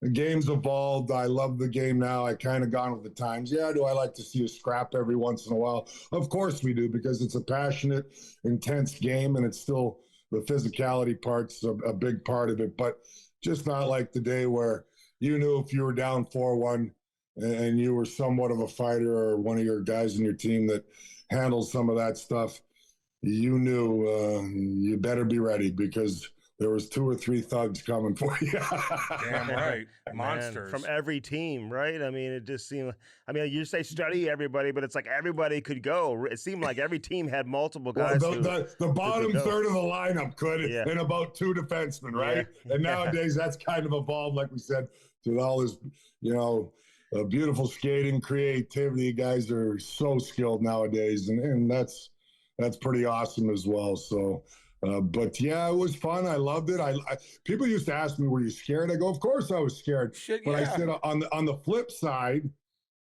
if I look at it, I embraced that. Like, I loved that feeling. I love that feeling of going, "Who am I going to scrap tonight?" And this is what, I did most of mine the first 5-6 years of my career and developed. And then we beefed up and got Troy Crowder. There it is. Some reinforcements that I used to get the 3rd, 4th, 5th guy down the totem pole, which kind of I was grateful for along the way. But I love that feeling of, I didn't look at it as pressure. I'm going, yeah, I might get my lunch handed to me here tonight, but that feeling inside was kind of I kind of embraced it. Hell yeah. The fire, the passion in your soul, man. Hey, I it's weird. The difference is, though, like for you, like you're shutting down top lines. Like you're blocking shots with your face. You're hitting everything inside. You're having battles every other shift in front of the net. Now you got to go out and fight somebody. I'm watching some of your fights with Domi and Berube. Like you're fighting all these guys. You do really, really well. You do that little knuckle chuck when Ty, like, sit down, Ty, I bagged you up. Ty is one of my dear friends now, and that's what's great about hockey players and guys. I mean, we were arch rivals. I hated him as much as any player in the National Hockey League, with all the antics and the craziness. And he was tough as hell, no question about it. Kind of like you, Cam, stocky and strong as hell and wanted to go forever. And, you find out you're a lot alike when your career's over and do charitable stuff, whatever it may be. But he's got a heart of gold. I love the guy. And I will tell you, he's in Toronto near the end of my career, last 3-4 years. Line up at the face-off. I'm going, oh, no. I said, I don't fight as much anymore. Do I really want to do this? He lines up to me and he goes, hey, Dano, I just want to thank you for accepting my challenge when I was a young guy in New York and trying to make a name for myself. He says, we're not fighting. He says, I respect you. And I loved it. I go, Ty, I didn't plan on fighting you anyway at this stage of my career. You're still doing it 25 times, 25 times a year. I might be a little rusty, but isn't that's what hockey players are all about, really? And we had a crazy story. I don't know if you ever read his book, but he put it in there, one chapter where this is how nuts we were. And I look back and I go, things we did. We used to go to one of our favorite watering holes, mine anyway, in New York City. I was a little bit of a wild man, as a lot of people knew, and Lou had to keep me in line. But China Club, legendary China Club in New York. And I used to love to go there every Monday night, and you'd see all the celebrities, and I was enamored with it, just like the next guy. And so I'm in there and getting a little lit up, and sure enough, Messier and some of the Rangers walk in. And I grew up with Mark, but friendship was off because it was such a rivalry. But Mark comes over, he's got some of his teammates, and he goes, hey, Kenny, what's up? And we share a hug, and, we're not playing against each other tonight. It was just having some fun, letting off some steam.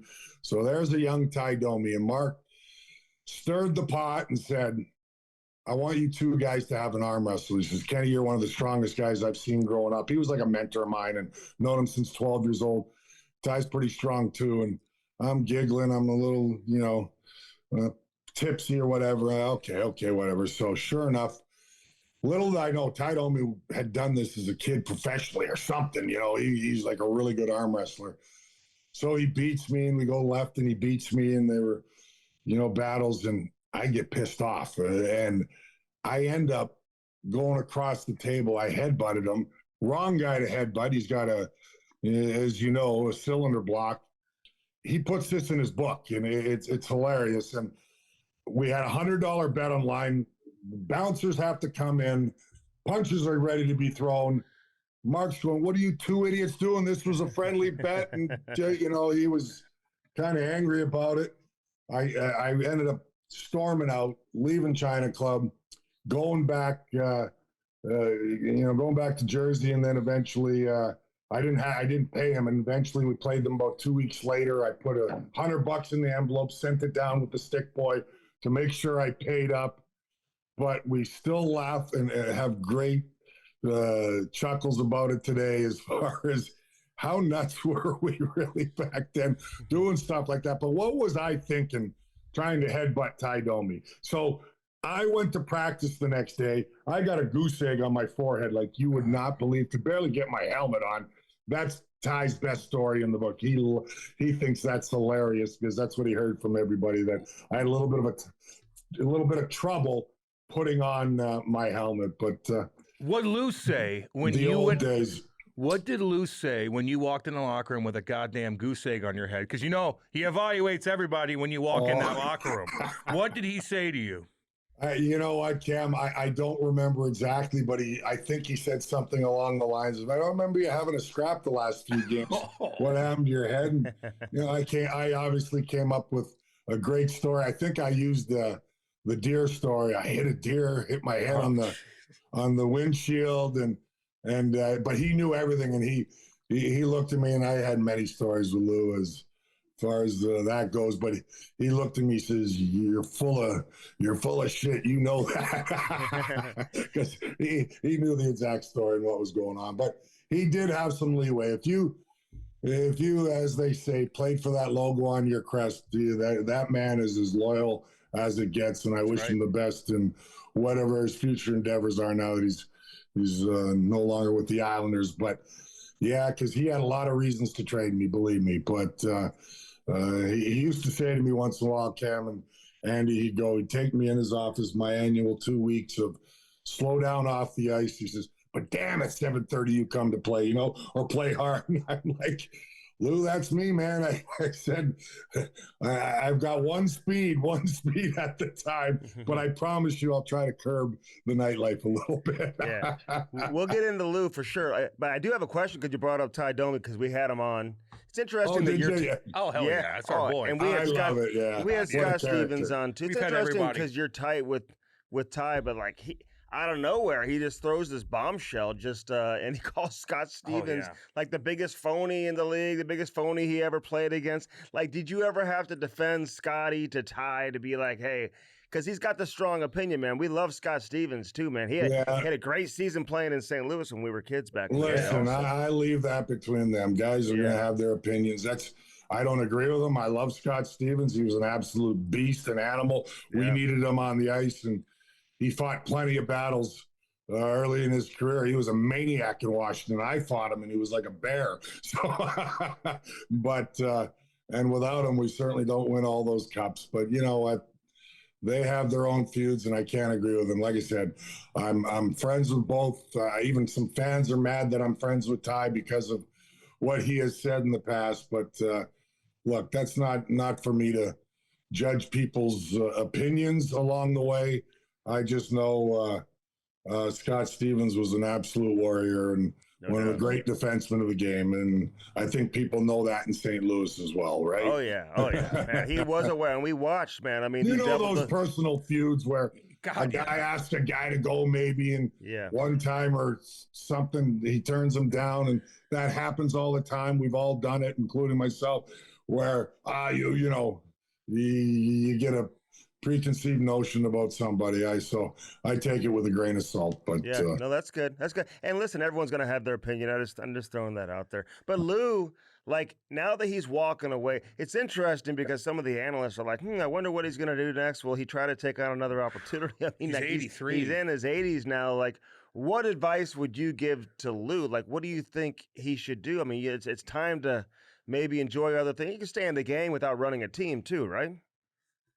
Well, look, I mean, he's the youngest 83-year-old I've ever seen. Yeah. I mean, it's amazing. He's still sharp as a whip. But look, I would have told him 10 years ago, enjoy your life and relax, because that's what I would have done. I'm thinking through my mindset along the way. But some guys, as you know, just it's their life. It keeps them ticking. It keeps them alive. And he's been in the game for so long. And, you know, he was the architect of our great teams.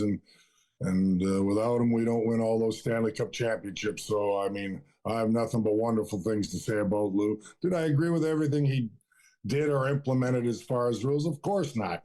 But when you're winning, it's you accept everything. You sweep it under the rug. You put up with whatever he asks you to do. And like I'd mentioned, he's an intimidating guy. But I hope he's able to relax. I hope he's able to enjoy his life. I mean, he doesn't have anything else to accomplish. But knowing Lou, whether it's a consultant or something with another team, I don't think, he could sit still for a moment. And I'm sure you think the same, Cam. No, he can't. Although I did see him pass out a couple times on the bus when I was sitting games out, putting my bag on. He'd be sitting in the front seat like this. And all of a sudden you wake up like, nope, I'm awake. Like your body can only handle so much. But what was it like, though, pre-Lou, to when he came in for the first time and he walked in the locker room, were you guys all like, okay, did you know him? Did he throw out different things right off the bat for you guys to change, meaning like cut your hair and all that stuff right off the bat? Or is that kind of a gradual thing? Yeah, I think it was a little more gradual, him feeling his way around as well when he came in originally back in 88, 89 there. But right away, and I think it's such an important element, whether it's for a coach or your boss, general manager, whoever it may be, to have a presence. And he had a presence. Don't mess around with me. You had that fear factor, and I think that's healthy for any team, because you, as a player, you should take nothing for granted. And things were different back then, and obviously they handled players differently, and they were a little harsher at times, whether it's a coach or general manager. But when he walked in the room, you listened. And we didn't know him from Adam, and that was genius from our late great owner, Dr. McMullen, to find this guy out of Providence to kind of turn the franchise around. And we were starting to get better and draft well, and no coincidence. And we hadn't made the playoffs up till the time Lou came to the team.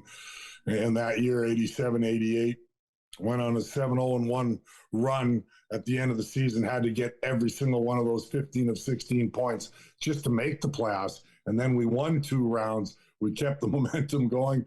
We didn't know any better with a young group. And that was all Lou, man. I mean, he was all about winning, and he turned our mentality around quickly. But yeah, he was, like I said, Cam, it didn't take long to implement rules. But on the flip side, second he walked in the room, you're going, yeah, this is a guy you don't mess with. This is a guy, and I respected that. I'm like, holy mackerel, this is not going to be a country club anymore. If it was, this is going to be all about winning, all about discipline and all those kinds of things. And then he molded our team to where it needed to be, as far as, becoming a continual playoff team and eventually a Stanley Cup champions. And he traded a lot of good players along the way. Yeah. I mean, my good buddies like Kirk Muller, Pat Verbeek, who I broke in with, great careers, borderline Hall of Fame careers. And he traded them. You got to trade good players to get good players. But he took a lot of risks, which people don't realize along the way, to get pieces to mold that orchestra and play beautiful music, the terminology he used to use. Backup flute. That's what I say, baby. Hey, let me ask you, though, because I went through problems, man. I've had problems with painkillers and whatnot, and it was tough. And I was partying with the Devils pretty hard at a young age. I was the youngest kid on the team, and Lou would bring me in his office, and I would be so scared of him. Like, were you drinking a lot from 83 until he got there? And then when he did get there, yeah. was he looking, were you like, shit, I got to calm the fuck down? Or was he watching you, and he probably already knew it because he knows everything? So, yeah. Like, when was the first time he kind of called you and said, listen, we need to have a talk. I know what you did last night, or whatever the case is. I know what you've been doing. Yeah, he knew everything. Well, it didn't take long, Cam, probably a couple months into the season. Realistically, I don't remember the exact timeline, but he used to, have me in regularly, once a month, once every 2 weeks, whatever. And, he was like your uncle or that dad that, that second father I had, as far as trying to mold you not only as a hockey player, but as a human being. And he cared. Like, people think it was my way or the highway, and it was with Lou. But on the flip side, he had a human element to him that he cared for you, and he certainly cared for me. And yeah, obviously he believed that I was part of the fabric and part of the core that was going to help this team turn around. So he gave me a little more leeway. I'll say that, probably to a fault at times, no question about it. So yeah, I always tried to curb things. My team, my game was too important to me. And there was a lot of times where I, stopped drinking for a month or stopped going out at all, because everything was too important to me. It was white knuckling, hanging on by the skin of my teeth, because I always wanted to be out in the action and having fun, as I said, on and off the ice. But Lou always just would drill home to me along the way is, take care of yourself and things like that. And yeah, sometimes he'd scream at me, sometimes he'd scold me, sometimes he'd give me a hug, because he knew, obviously mine's public knowledge. I mean, I'm sober for almost 14 years, fellas. Hell yeah.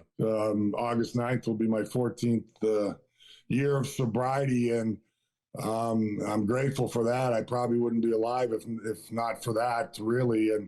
And Lou was a big help along the way. I publicly went to rehab. I think I was the first player ever in the NHLPA program to go during the season back in 1997. And there's very few first-time winners, but I stayed sober for a year and a half at the time, and then relapsed and back and forth. But Lou still stuck with me along the way of battling this. And after my career, the party began again, because I didn't have to be in shape and didn't have to worry about practice next morning. And so it took me some time. I always say it took me the 25 years to get the 14 years of sobriety, but I knew eventually I had to quit.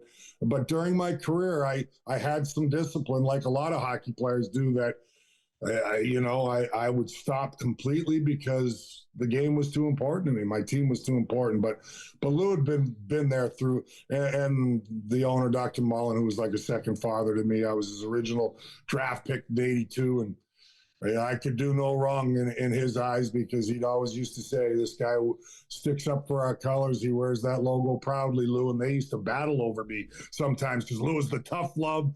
And Dr. Mack, to a fault again, would give me way too much leeway. He says, I like his craziness. Like, he had a little spirit to him. He goes, that's him, he'll curb it. He'll be fine, kind of an ordeal. But yeah, I'm grateful for both those guys, no question about it, in the Devils organization, because they stuck with me through the tough times along the way. And we know so many players have been through it, and I'm one of many. And it doesn't matter if you're an athlete or whatever you do in this life or walk of life. Alcohol. I was an alcoholic. It was an addiction, and thank God I was able to stop one day at a time, man. But I'm proud of it. And anytime I can help one person, I've had former teammates, Cam, call me out of the blue and go, Dano, I'm wondering about this drinking thing. And how the hell did you stop? You were the wildest of the wild. And I go, I have no magic potion. I said, you want to call me? You want to talk about it? I'll share my experience. And what it did for my life by stopping, you know what I mean? And that's all you can do, and try to help others. And by helping one guy, it helps me stay sober for another day. I mean, believe me. So that part, I didn't mean to get going on that, guys, but it's near and dear to my heart. I'm proud of it. I tell people I'm as proud of my sobriety as I am of the 3 Stanley Cup championships. And I say that wholeheartedly and sincerely, because I don't think I'd be alive if I didn't figure it out. But yeah, Lou and Dr. Mack were instrumental in helping me along the way. And I was lucky to have an organization that was going to support me. I wasn't just a piece of meat.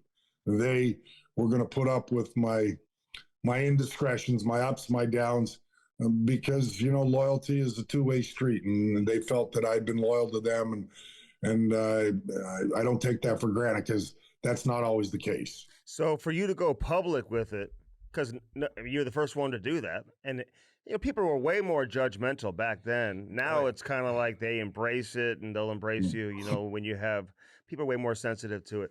How do you look at the program today and how players are using it and how the league and the PA is there to support players? You think we still have room to go, or you like where we're at in terms of the support the players have? Well, you know, like everything, things evolve. Like our great game of hockey, like helping others, whatever it may be. I think it's growing. I think the PA, you know, talking to two guys, the substance abuse behavioral program, and now more so the mental health issues, so much where we didn't know much about it back then. The old adage, toughen up, you'll be fine kind of deal. And it's real, right? And so many guys deal with those issues as well, not just substance abuse or whatever it may be, or alcohol. And yeah, you're scared. Back in my day, you were very scared for your career to ask for help. You know what I mean? And when I went public, I was playing great. I'll tell you, I walked into Lou's office and tears in my eyes, and I was playing well. It was like in the middle of November, and, you know, after a bender or whatever, and you know, I just was empty. And I said to Lou, I go, Lou, you know, I got to check this thing out. I wasn't ready to admit I have a complete problem and say I'm a full-blown alcoholic yet, even though I certainly was. But I said to Lou, you know, and he goes, Kenny, I knew this was coming, man. He says, go take care of yourself. Let's get you to rehab. Let's work with the National Hockey League and the NHL, the Players Association, and program that they have in place. And you know, I tried to back out the next day after feeling a little better, and Lou says, Kenny, because I was scared to lose my job, because a lot of guys back then, most of them, everybody did it privately or in the off season, and you were allowed to do that. They wanted you to do that as long as you weren't going to harm yourself or anybody else.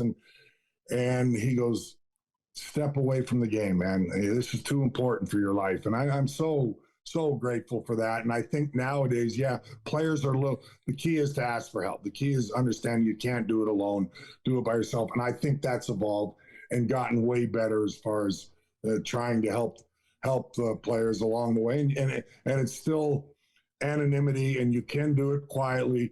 You know, I think I got this going for me. I don't know if it's good or bad, but I was the fifth guy to actually enter the program in the National Hockey League, first to go public, because the other four guys prior did it in the offseason, went to rehab, whatever it was at the time. But it was the greatest thing I did. And no, I planted the seeds. No, did I stay sober from that day forward?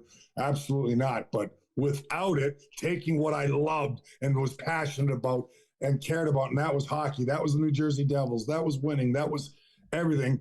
For me to walk away from that was the hardest damn thing in my life, but the greatest thing, because I had to try to take care of me and figure what is going on here, man.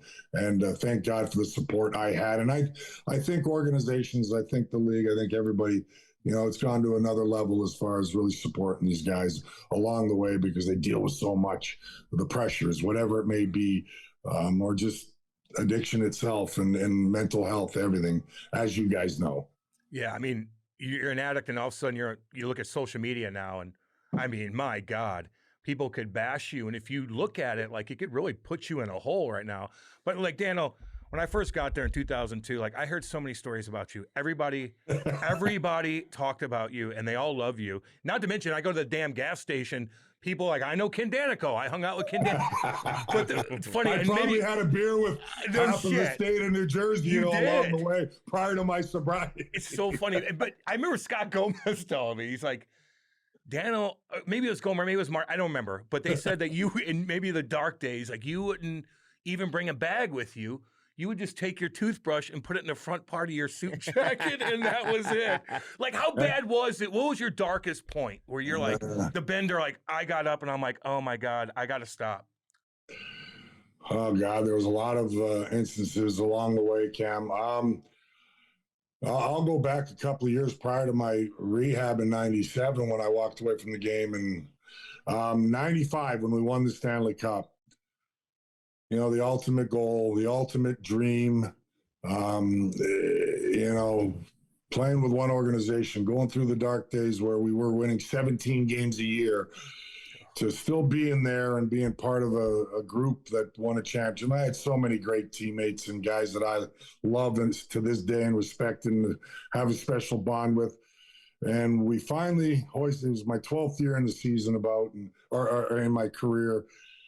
You know, I'm on cloud nine. And, you know, as I don't know if you know, Cam, but alcoholics or anybody or addicts, I think nothing's enough. Where's the next high? Where's the next high? You know, I thought this should fulfill me. It was the greatest thing in my life. And after having a whirlwind of 2 weeks after the season, partying, enjoying it with the fans and teammates and everything else, I felt empty. And that was the first time I kind of it really hit home where I go, I'm empty, man. How the hell am I feeling like I was down? I was depressed. And I was trying to justify and say, well, what's going on with me? You know, and I was down and depressed because I was drinking too much. I was partying too much, and I didn't feel good about it. I didn't feel good about myself, you know, when I went overboard. And when you do it, what you consider successfully, and I did a lot of that as well, you know, a heavy drinker, having fun, just having fun. I felt, you know, at those times, yeah, everything's fine, and you rest up for a couple of days, and you're great. I don't have a problem. That's for the other guy. I'm not like the rest of them. I can control it, whatever, by myself. And little did I know you just can't. And if I look back, I drank too heavily right from the teenage years, but that was the moment that really kind of opened my eyes to, you know, and after struggling a couple more years back and forth, you know, I'd started going to some meetings along the way from 95 to 97, but still 1 foot, half a foot in, 1 foot in, 1 foot out, kind of straddling the line till 97 when I officially went to rehab during the season at the time and learned along the way and planted those seeds. It took a lot longer because cunning, baffling, powerful, as they say, that's what the disease is. And it fools you to say you're okay a week later. But now I look at it like poison for me. I really do. I can't. I play the tape through, Cam and Andy, where that's my saying. You know, once I became a pickle, I could not go back to a cucumber. I tried that so damn hard, time and time again. But it's getting humble, it's getting real, it's getting honest with yourself. And that's what I did, saying, you're done, man. You know, and I had an aha moment back in 2009, August 11th, when I got sober, and I wasn't invincible anymore. I had a night out where I go, I could die. And it was enough for me to say, now I got to look at it. I didn't go back to rehab, by the way. I'd already gone to plenty of them. I didn't need, seeds were planted, and looked at my wife at the time, my girlfriend at the time, because it's my second wife, and said, I'm done. 2 days later, after being depressed like crazy, she was, Kenny, yeah, BS. I've heard it 1,000 times. Said, I won't tell you again. I'm done. Something happened to me that night. You know, you got to have a little faith, and I did. And something happened to me. I got on my knees and said, man, help me. I got to stop. God. And sure enough, I didn't have the desire. Things started to go away, and I did some things along the way to help myself out, and I haven't had the desire since. And it was nothing I did. It was that aha moment and that spiritual awakening. I don't want to get too crazy on that stuff, but it's true. It works. It worked for me. Well, God, yeah, congrats man. on that, man. A lot of people listen. Yeah, no doubt, no so doubt. You know. Hey, listen, I didn't mean to go on so much about this stuff, it's all guys. good. We wanted this, dude. There's That's a lot of personal people stuff. going through it. It means a lot to me, man. Yeah, and if we can help one person out there, Damn right. But yeah, it's like I said, when my few teammates used to call me, I'd get a chuckle out of it. So I said, you're right, I was the worst. I don't have a magic potion, but do you have a desire to stop drinking? Call me. I'm not going to chase you. Yeah, exactly. Yeah, you got to 'Cause want to you do gotta it. want You got no I shit. can't make you. I can't make you. Yeah. You believe you got a problem? You probably do. Yeah. But if you're thinking that. Damn right. A rehab center can't make you either. I mean, you do at the end of the No. day. It's For got to be. yourself. It's got to be up to you. But they can That certainly just help. gives you tools, is Yeah. what it does. There you go. Yeah. Well, we've got a great one. Illinois Recovery Center, man, Damn is right. a sponsor of our Oh, podcast, nice. and they do great work, man. A lot of our listeners have reached out to them for help, and it certainly has worked. I want to get into some hockey stuff before we let you go because Yeah, I know we've left the hockey Yeah, stuff. I but know. I know. This is good. Your this is story's good better. shit. Listen, because it is. But you played all those years with Scotty Niedermayer, right? And the way that he plays, and you played against Paul Coffey, and now we're seeing all these guys come into the league. You look at Quinn Hughes and McCarr and all these guys, and you see Adam Fight. It's got all these offensive guys. You got a young Luke Hughes who's there right now in New Jersey. So where do those guys stack? Like in terms of Scotty could be just an elite player right now, right? With all, the way that he played in comparison to all, how these guys play. Like describe his game versus what you're seeing from these young guys today. Well, look, Scott Niedermayer to me, I played with the great Brodeur and Stevens and everybody. Niedermayer might be my favorite of all. I mean, he just could have played in any era. He could have played till 50. And still, he's in tremendous shape. He's one of my dear friends. We were total opposites on and off the ice. I was his roommate when he was a young player. I was his D partner for probably 5-6 consecutive years, and all I had to do was look for him when I was in trouble and get him the puck, and he would skate it out of harm's way. He just controlled the whole tempo of the game, and now we're seeing more and more defensemen capable of doing those kinds of things because of the incredible skating ability and the technique and everything they work on, and personal coaches and edge work and all that stuff. But he was the lightest on his feet I've ever seen. We said to Jacques Lemaire one time, all us defensemen near the end of the year when we had first place secured, and we were dead serious. A couple of us guys went in the room and said, we want to see if we'll sacrifice ice tonight. We were dead serious. So we want to see if Nieder can play 60 minutes, play the whole game. Because he just was never winded, never tired, because the game was effortless, his skating ability. Lemaire joked and laughed and looked at us and, get out of here, whatever.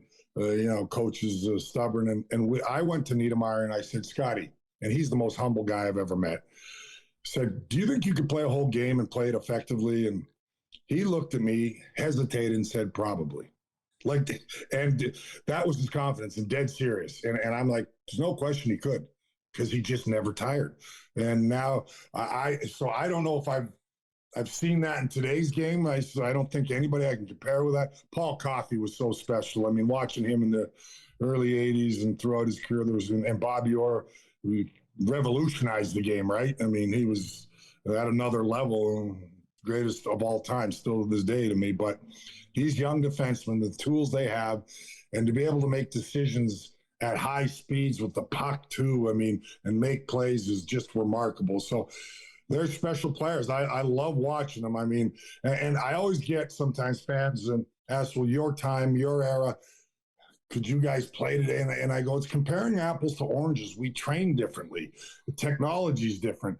If our game was different, I said, I was in a boxing gym instead of working on my edge work, because I knew if I didn't have some toughness and the way the game was played back then, that I might not get a sniff. That was going to get my foot in the door. Regardless, I went in the first round. I had some ability back in the day we were talking about before the show, or during the start of the show.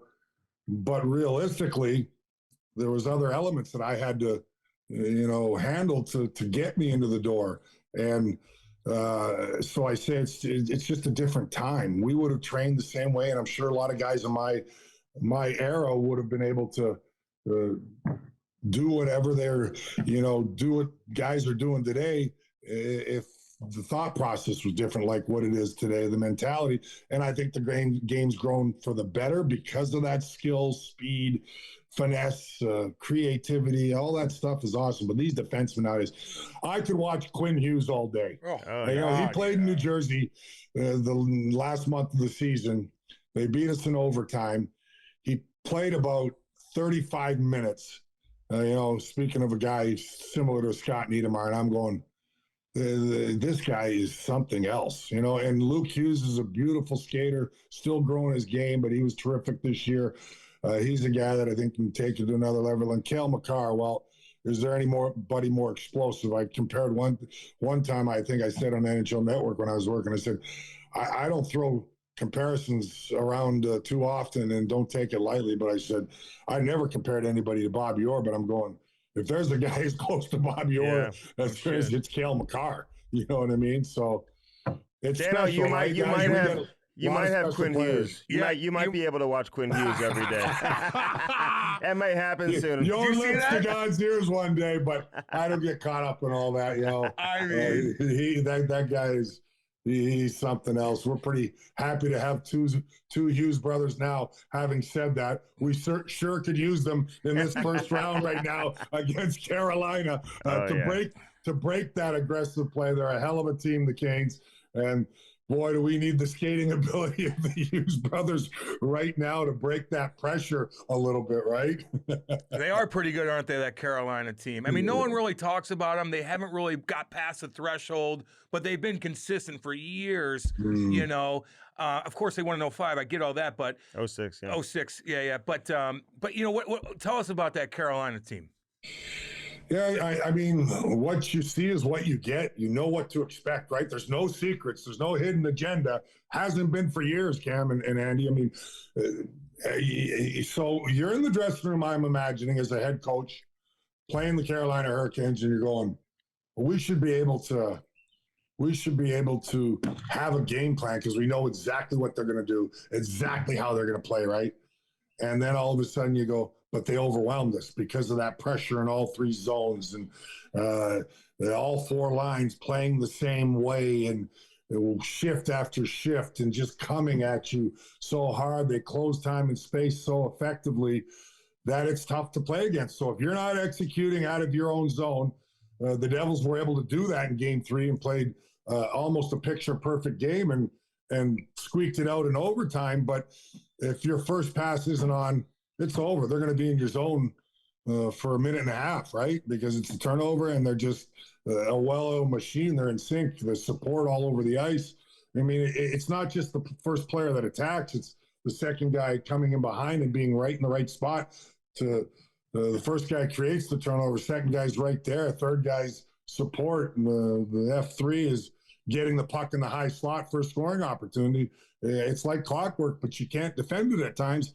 And the only way is you got to get the puck up ice quickly. And that first couple of passes, if they're not tape to tape and you don't move it quickly or have some one-touch passes, they're going to beat you every time. So they are a special team. Everybody says they lack a superstar talent, and maybe that's the case and why they haven't gone further, or an elite goaltender. And their goaltenders are pretty damn good right now. But they're gonna compete, and the Devils are hoping to keep this series alive. And I've been proud of my team. I mean, obviously, I try to keep it down the middle and realistic, but yeah, I believe they're the colors. I've told people if they ever won a Stanley Cup, the Devils, that is in my lifetime, I'd be more excited for them because you understand the experience now than I was for myself during my playing days.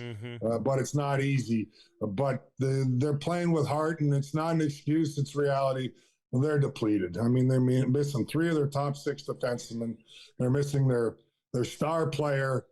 So it's hard to replicate what they did in Game 3 against a really good Carolina Hurricane team. They're going to have to go on the road and try to do that and win a game and extend the series, because that's what we love about the playoffs. Anything can happen, right? Yeah. Or a goaltender steal a game, whatever it may be, and extend the series. We've seen crazier things happen. So I always have belief and hope, just like any fan base, that they can go into Carolina tomorrow and find a way to beat them. But I have a lot of respect for Rod Brind'Amour, and certainly played a lot of my career against him, and just what he implements with the Canes and the type of coach that players love to run through a brick wall for. So we will see what transpires, guys, in Game 5. But the only focus is, you hear it, players think, well, it's almost impossible to come back from a 3-1 deficit. That's not what you're worried about. You're worried about the first shift. It's a cliche, but it's true. You're worried about the first period. Go win a game on the road. You're well over 500 on the road. It's happened. I know you don't have some of your top guys, but it doesn't matter at this time of year. You got to find a way, and that's what the Devils are going to try to do. But the Canes are a good team, a special team. They have been for years, haven't quite got to the mountaintop in quite some years, and they did win it, like you mentioned, Cam, in 2006, where Brindamar was a player at the time and a big part of that team. But they kind of embody what he was all about as a player, and that work ethic and compete. And if you don't compete against Carolina and aren't ready to give it all, you're going to have a tough night. Hey, real quick before we move on, though, when Jack got hurt, like, how do you look at his injuries? I mean, he's such a special talent, such a good player. Like, he's just got to stay healthy. I mean, it's hard because he's, not the biggest guy, but anything you see that he could adjust or change to help him stay healthy, or are these just freak incidents that are leading to him getting hurt? That's a good question, Andy. And I look at his involvement as a player from his rookie year as an 18-year-old. I mean, he was such a baby. And it took some time to grow. And he got injured, I don't know, was it the second year, maybe, same a shoulder, I don't know, second, third year, where he barreled in the corner and he got hit, a foot from the boards. I think it was Susi, somebody, a big defenseman, clean hit. And that was his first injury. And that was a little reckless for, you are what you are, and you have to play to your strengths. And yeah, he's not the biggest guy, but he sees the ice so well. So after that, I'm thinking to myself, let your line mates do that. You don't need to go in the corner. You don't. And I watched for the next 3 years where Jack in out, like Gretzky, eyes in the back of his head, spun away. And it was no different with Gretzky. He had to learn along the way. He never put himself in a vulnerable position. After the first time where I thought maybe he put himself in a little bit of a vulnerable position, he wasn't at all. He was prepared for everything. He saw 6 feet away who was going to finish him, and to be able to spin out. The injury in Vegas at the end of a game and the collision with Jack Eichel was a total freak accident. He's going on a 2-on-1 shorthanded. I mean, that's how much his game evolved. He became a really good penalty killer and dangerous as well. And it was close to the boards. He's going full tilt, gets tangled up the legs. That one, there's nothing. I don't care. That one's there's nothing you can do about it. I don't care if you were 6'3" and 210 pounds.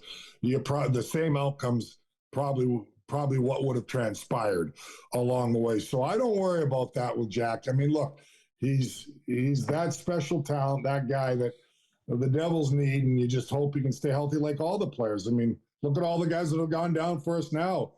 I call that freak incidents, coincidence, yeah. But those are all big players, same kind of idea. But I've seen him grow, Andy, to your point of he just doesn't put himself in vulnerable positions anymore, and rightfully so. And now that was just one of those things that was devastating for the team, for sure, because I think right now we'd be seeing a little different series and possible 2-2. I think he's that important right now if Jack Hughes was in the lineup. But he'll be ready for camp and 100%. And I know he's chomping at the bit, and it's killing him to sit out because the kid plays with a big heart, not just a lot of skill. Yeah, no doubt. Sheldon Keefe. What are your impressions of him? He kind of called out that Kovacevic kid. I don't know if he intentionally did it or not. Yeah. A few weeks ago, it got a lot of attention. But, his first year in Jersey, I like Tommy Fitzgerald a lot, obviously. I feel like things are kind of moving in the right direction, but you got to have so much luck, too, in terms of health, and things have to go to your way. I mean, you look at it here in St. Louis, man. I mean, they made the playoffs 25 years in a row, whatever it was, didn't win until 2019 when no one expected them to win coming into the playoffs. So you never know how it's going to play out. But what do you think of the leadership right now, the coach and the general manager, in terms of moving forward as an organization? Well, first off, it's not easy to win in this league, is it? I mean, to be a sustainable playoff team year in, year out, and then to go 4 grueling rounds and try to win a championship. Yeah, you need some luck involved, but you need a core group that understands what it takes and connects it from their mouth to their heart. You can't just say we want to win. You got to believe it in here. And if you don't have enough of guys like that, and again, maybe a cliche, because every team has talent, the competitive balance right now, that's why I think the game is in a great place. It's as good of the league is as close as it's ever been, I think, in the history of the game, that it gives every fan base hope. And that's what I love about the game, and love, not just my team, but it's throughout the league. I mean, that's what it's about, having that competitiveness. Sheldon Keefe, he's coming here. The Devils have been up and down over the years, made the playoffs a couple years ago with a surprising, terrific year, came third overall in the league, and it was kind of a surprise as well. Won a playoff round and didn't make the playoffs next year. So I think the first part from Fitzgerald's standpoint, and I think he's done a tremendous job, he was to become a sustainable playoff team, to give us our chance to become a contender.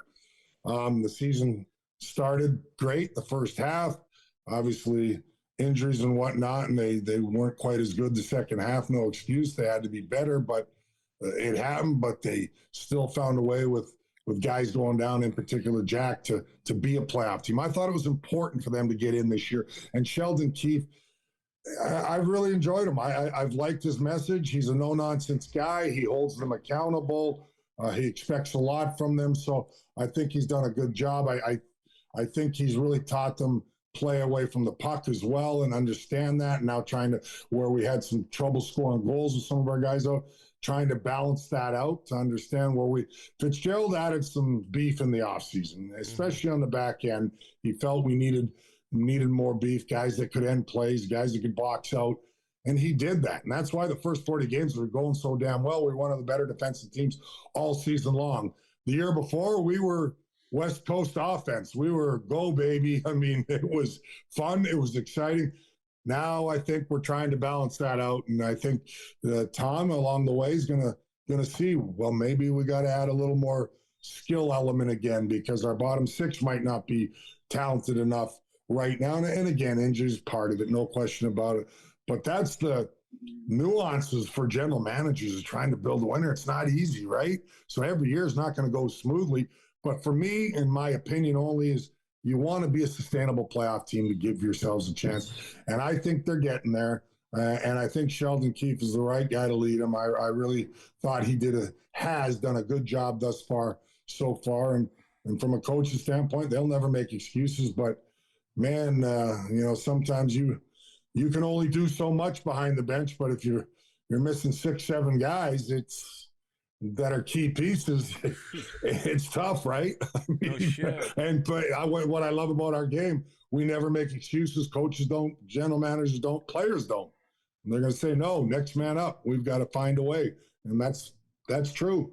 But it's not easy, because they can't go put the puck in the net. They can't defend as coaches. So I sometimes think they get scrutinized too much. They get too much credit for when the team is good at times, and they get way too much blame when they go through struggles. That's my opinion. That's the nature of beast. That's the coaching profession. But I think Sheldon's done a really good job. Last one from me, Dan. Oh, man, you've been awesome, dude. So you go from the Mickey Mouse organization, I guess, was that Gretter that said that back in the 80s about the Devils organization, to, losing in 94 to the Rangers, then winning, and then losing again. You had all these teams, and you started winning so much. What was the best team the Devils assembled in your era? Yeah, I've been asked that one too, Cam, and they all had special qualities. I mean, to win championships, obviously, you've got special guys in your room. You got unique talents, whatever. I want to remind people, I'll say this quickly. When you hear the word trap, we never heard the word trap once in our organization, by the way. So that was manufactured by the media. Number two, that was Jacques Lemaire. It was the same with the Flying Frenchman. He implemented what the Canadians were doing with all that skill and talent that they had. It was just play away from the puck, cut the ice in half, 5-man units.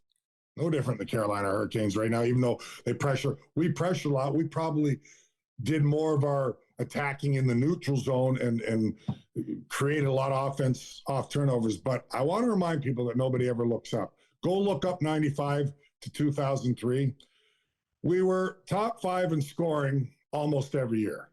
It's just because we didn't have a 50-goal score. So the connotation is always that that takes away from some of the great, superb forwards we have. Yes, they sacrificed because Lemaire implemented that you got to be a two-way player, and that's why we won championships. Yeah, we had great defense core. Yeah, we had the great Marty Brodeur, arguably the greatest of all time. Well, that helps, no question about it. But our forwards were so deep, and the balance scoring. Hell, our fourth line in 95 was Randy McKay, Bobby Holik, Mike Peluso. Randy McKay had 8 goals in that playoff series, that playoff run. 8 goals. He's the fourth line right winger. He played 15 minutes a night. Bobby Holik was a beast, not your typical fourth liner. Peluso did his job. We know that. So to say, well, you can't just sit back. Our offense, after Lamoriello left, in 2000, under Larry Robinson, we were second in the league in goals the year we won the Cup. 2001, when we lost the Cup to Colorado, we were number 1 in the National Hockey League. Nobody wants to mention that. Nobody talks about the LA Kings, and I defend this for our forwards because nobody talks about the LA Kings in 2012. The lowest scoring team were right there in the National Hockey League. Lowest. And they won the Cup. God bless them. They were awesome. They played great. Jonathan Quick was amazing. But I never heard anything about, well, they're too defensive. You know what I mean? So our team scored plenty. But our best team, Cam, I had to get that out just to remind people, look at the stats. Proof's in the pudding.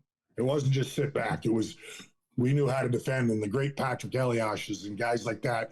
Yeah, would they have had a few more points? They wouldn't have had rings because they sacrifice that. They don't take high risk. They sacrifice your points. What do you want? Patrick to have 1,000 points or 1,300 points and 0 rings or 2 rings that he has. You want to win. That's what it's about. And that's what Lamoriello and Robinson implemented and did for our organization.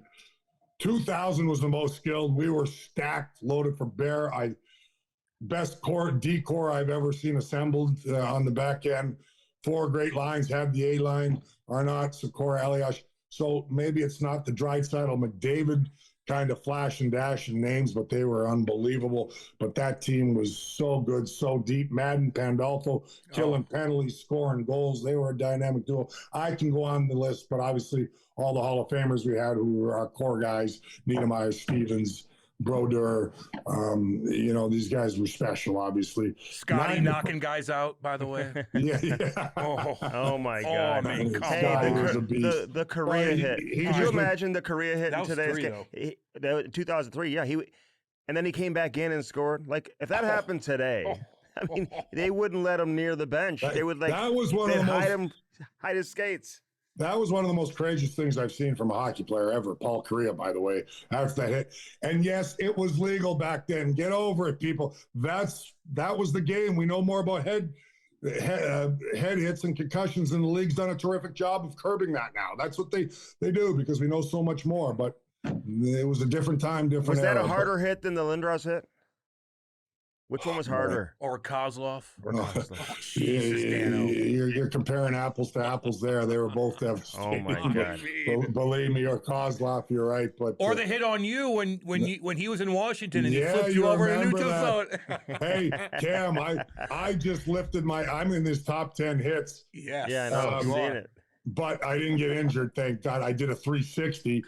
I picked thank God, as defensive as I was and didn't have the puck that much, I did play with my head up, and I picked my head up just at the right time to leap a little bit as he went low, and I did the somersault. But, yeah, we got a laugh out of that one, Scotty. I was sure glad he became my teammate because that was the first video they showed in one of our meetings when he came to the Devils to rib me a little bit. But it was great. I mean, but I picked my head up, and I was one of the fortunate guys that didn't miss a game or a shift. No shit. Dano, next time you come on, I want those teeth out. We don't want your teeth. Your teeth look great. You didn't think I was walking around like that the rest of my life, Andy, with that Grizzly Adams gray beard and no teeth, right? With the I got fans come up to me and go, "You look so different after my career." I was walking around the corridor at the Meadowlands watching Cam Jansen run guys and have some epic scraps along the way. And I go, "You really thought I was going to walk around like that?" They kind of said, "Yeah," because I was all clean shaven, new teeth, everything. I said, "No, I had to clean up a little bit to go on with the rest of my life." But that's how they identified with you, and that's what I love about fans. And the Devil fans have been so great to me. I'm so appreciative to them. But 2000 was the most talented team. 95 was character, tough as nails. We could play it any way you wanted. We had nuclear weapons. if you needed that physical aspect. We had 4 deep lines. We had great goaltending, and that team was a fun bunch. I mean, and that was a wild bunch off the ice too. So Lou gave us leeway. He knew what was going on during the playoffs, but he wasn't going to upset the apple cart when we were sneaking out of the hotel with a couple days off in between games. He knew. He's going, you don't think I knew after my career you guys were going out? No shit. But he was not going to scold us. 2003 was all guts. We weren't nearly as talented. We didn't score that much that year. That was under Pat Burns, the great late Pat Burns. I'm glad he put you back in the lineup, by the way, for game 7. You know? For me. We didn't always see eye to eye. I've told the story, but great man. Coaches have tough decisions. I'm emotional. I was angry at times too, but you realize when your career is over where you were at. They have tough decisions. Worked out the way it was supposed to. I'm forever indebted to them to go out on top of game 7. I knew it was over for me. I knew it was time to retire and to be hoisting that Stanley Cup. Every athlete dreams of that. And I owe that to Pat Burns for putting me back in. And he said to me, Kenny, it was always hard. I gave him a cigar after and said, Pat, I know we didn't always see eye to eye and we butted heads a lot, but I'm grateful. That's all water under the bridge. And thank you for putting me in. I thought he was making the wrong decision at the time, by the way, because I just wanted to win by then. Hadn't played in 2 weeks. He says, we needed you. I talked to a few of the guys, Stevens, and he said, I'm thinking about putting Daneyko in game 7. And all the guys said, no brainer. He says, we need that emotion, that intangible, that little extra. Yeah. The fans went nuts because of my relationship with them and the longevity and it all worked out the way it was supposed to, but I was grateful and gave him a big hug. So that team wasn't as good, I would say, out of the 3 as far as skill, talent-wise, but we knew how to win. Yeah, you know, we talk about knowing how to win. Ottawa was the best team in the league that year. They were dominant, and we beat them in 7 games in the Eastern Conference Finals. If I'm looking on paper and being realistic, they were a better team. But we had a core group that refused to lose. Hell yeah. All right, I got a couple more. Real quick, we'll just roll right through them. Did you ever almost leave Jersey? I mean, you stayed there your entire career. We had so many guys on, Dano, who – I mean, legendary names who just had contract issues with Lou and they ended up leaving. Did you ever almost leave? Well, I certainly didn't want to leave. This was my team. This was a team that gave me my opportunity to fulfill my dream. I didn't know where New Jersey was when I was drafted. Told that story many times. Didn't matter. I would have ran the 2,000 miles to get my chance, get my opportunity, because it was a dream like all us young guys. Cam knows what I'm talking about here as far as playing 1 game in the National Hockey League. That was my dream from 7 years old on. So it was the Devils that gave me the chance. If they wanted to keep me, I was all for it because I wanted to be part of the solution. I believed we were going to get better. I used to tell every reporter that came around when we were winning 17 games a year, and I wasn't shy to talk. And I said, we're going to become something someday. We're going to become something someday. They used to laugh at me once in a while and chuckle, and I said, you wait and see. And usually by then you're gone and traded. So thank God I was still there. There was rumors in '89, Andy. I was going to Calgary. The New York Post had a big headline. I'm getting traded to Calgary. And I was devastated. I didn't want to go anywhere. I wanted to be part of this. I wanted to see it through. I mean, players, sometimes everybody has that opportunity and, maybe disgruntled, sometimes need a change of scenery. I just didn't want to go anywhere. I loved it here. I loved the team. I loved the fans. And I'd heard rumors a couple of times, and Lou threatened me a couple of times along the way, too, to get my act together.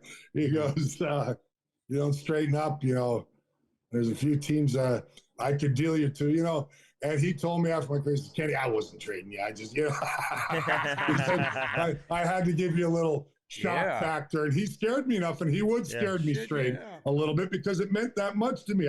Anytime I'd be shaking in the office going, no, Lou, man, I tell him, I don't want to go anywhere. This is my team. I'm here. Well, straighten your act out. You know what I mean? Off the ice. And because he would threaten me a few times, and rightfully so, and warranted.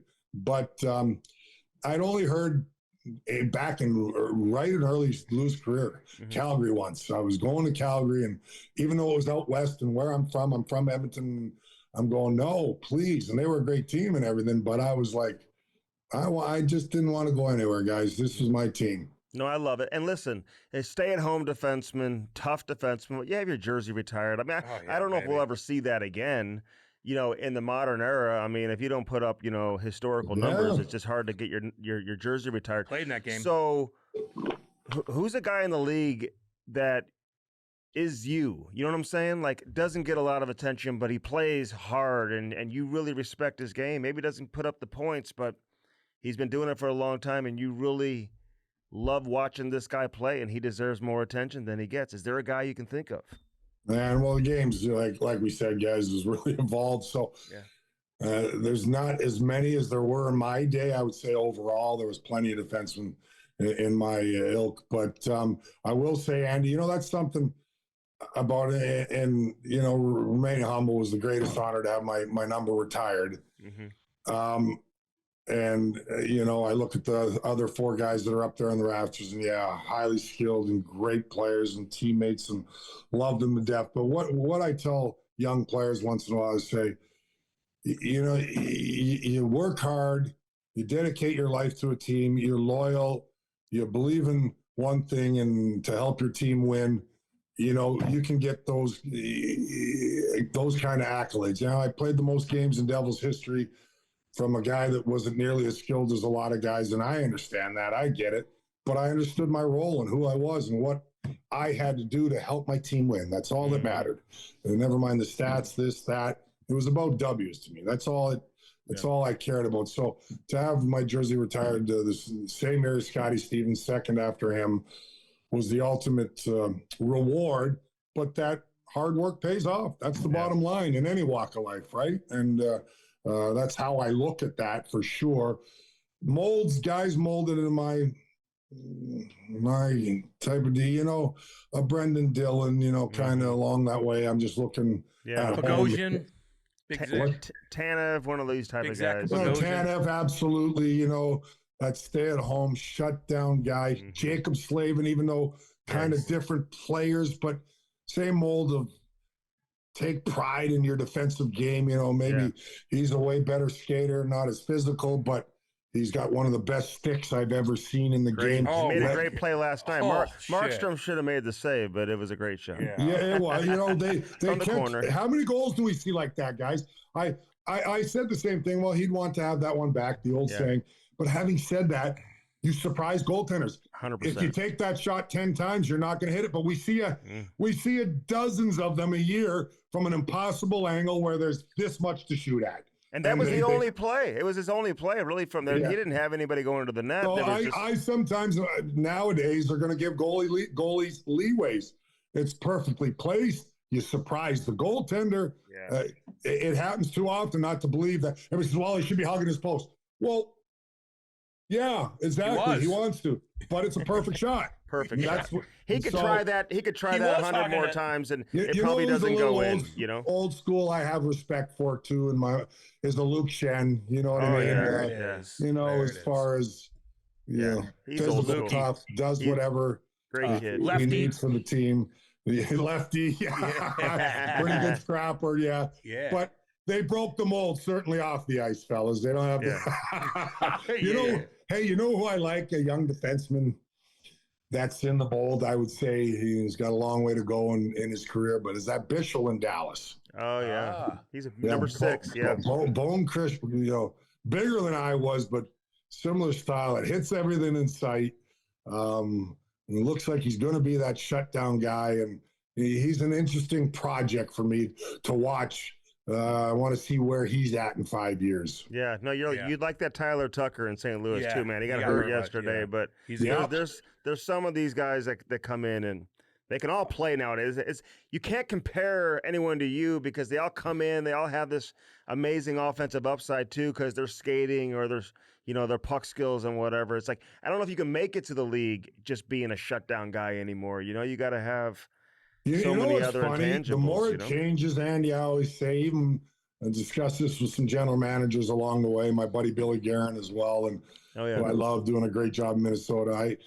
I discussed come playoff time, the more it changes, the more it stays the same. That's when it reverts back a little bit. We're going, oh God, we need that steady defenseman that doesn't make a mistake now. You know what I mean? During the regular season, you get away with a little more high risk. And there it is. all of a sudden, come playoffs, oh, we need that defenseman that can seal plays and end plays and is physical and box out. And then I'm going, he's got that Middleton, that Jake Middleton.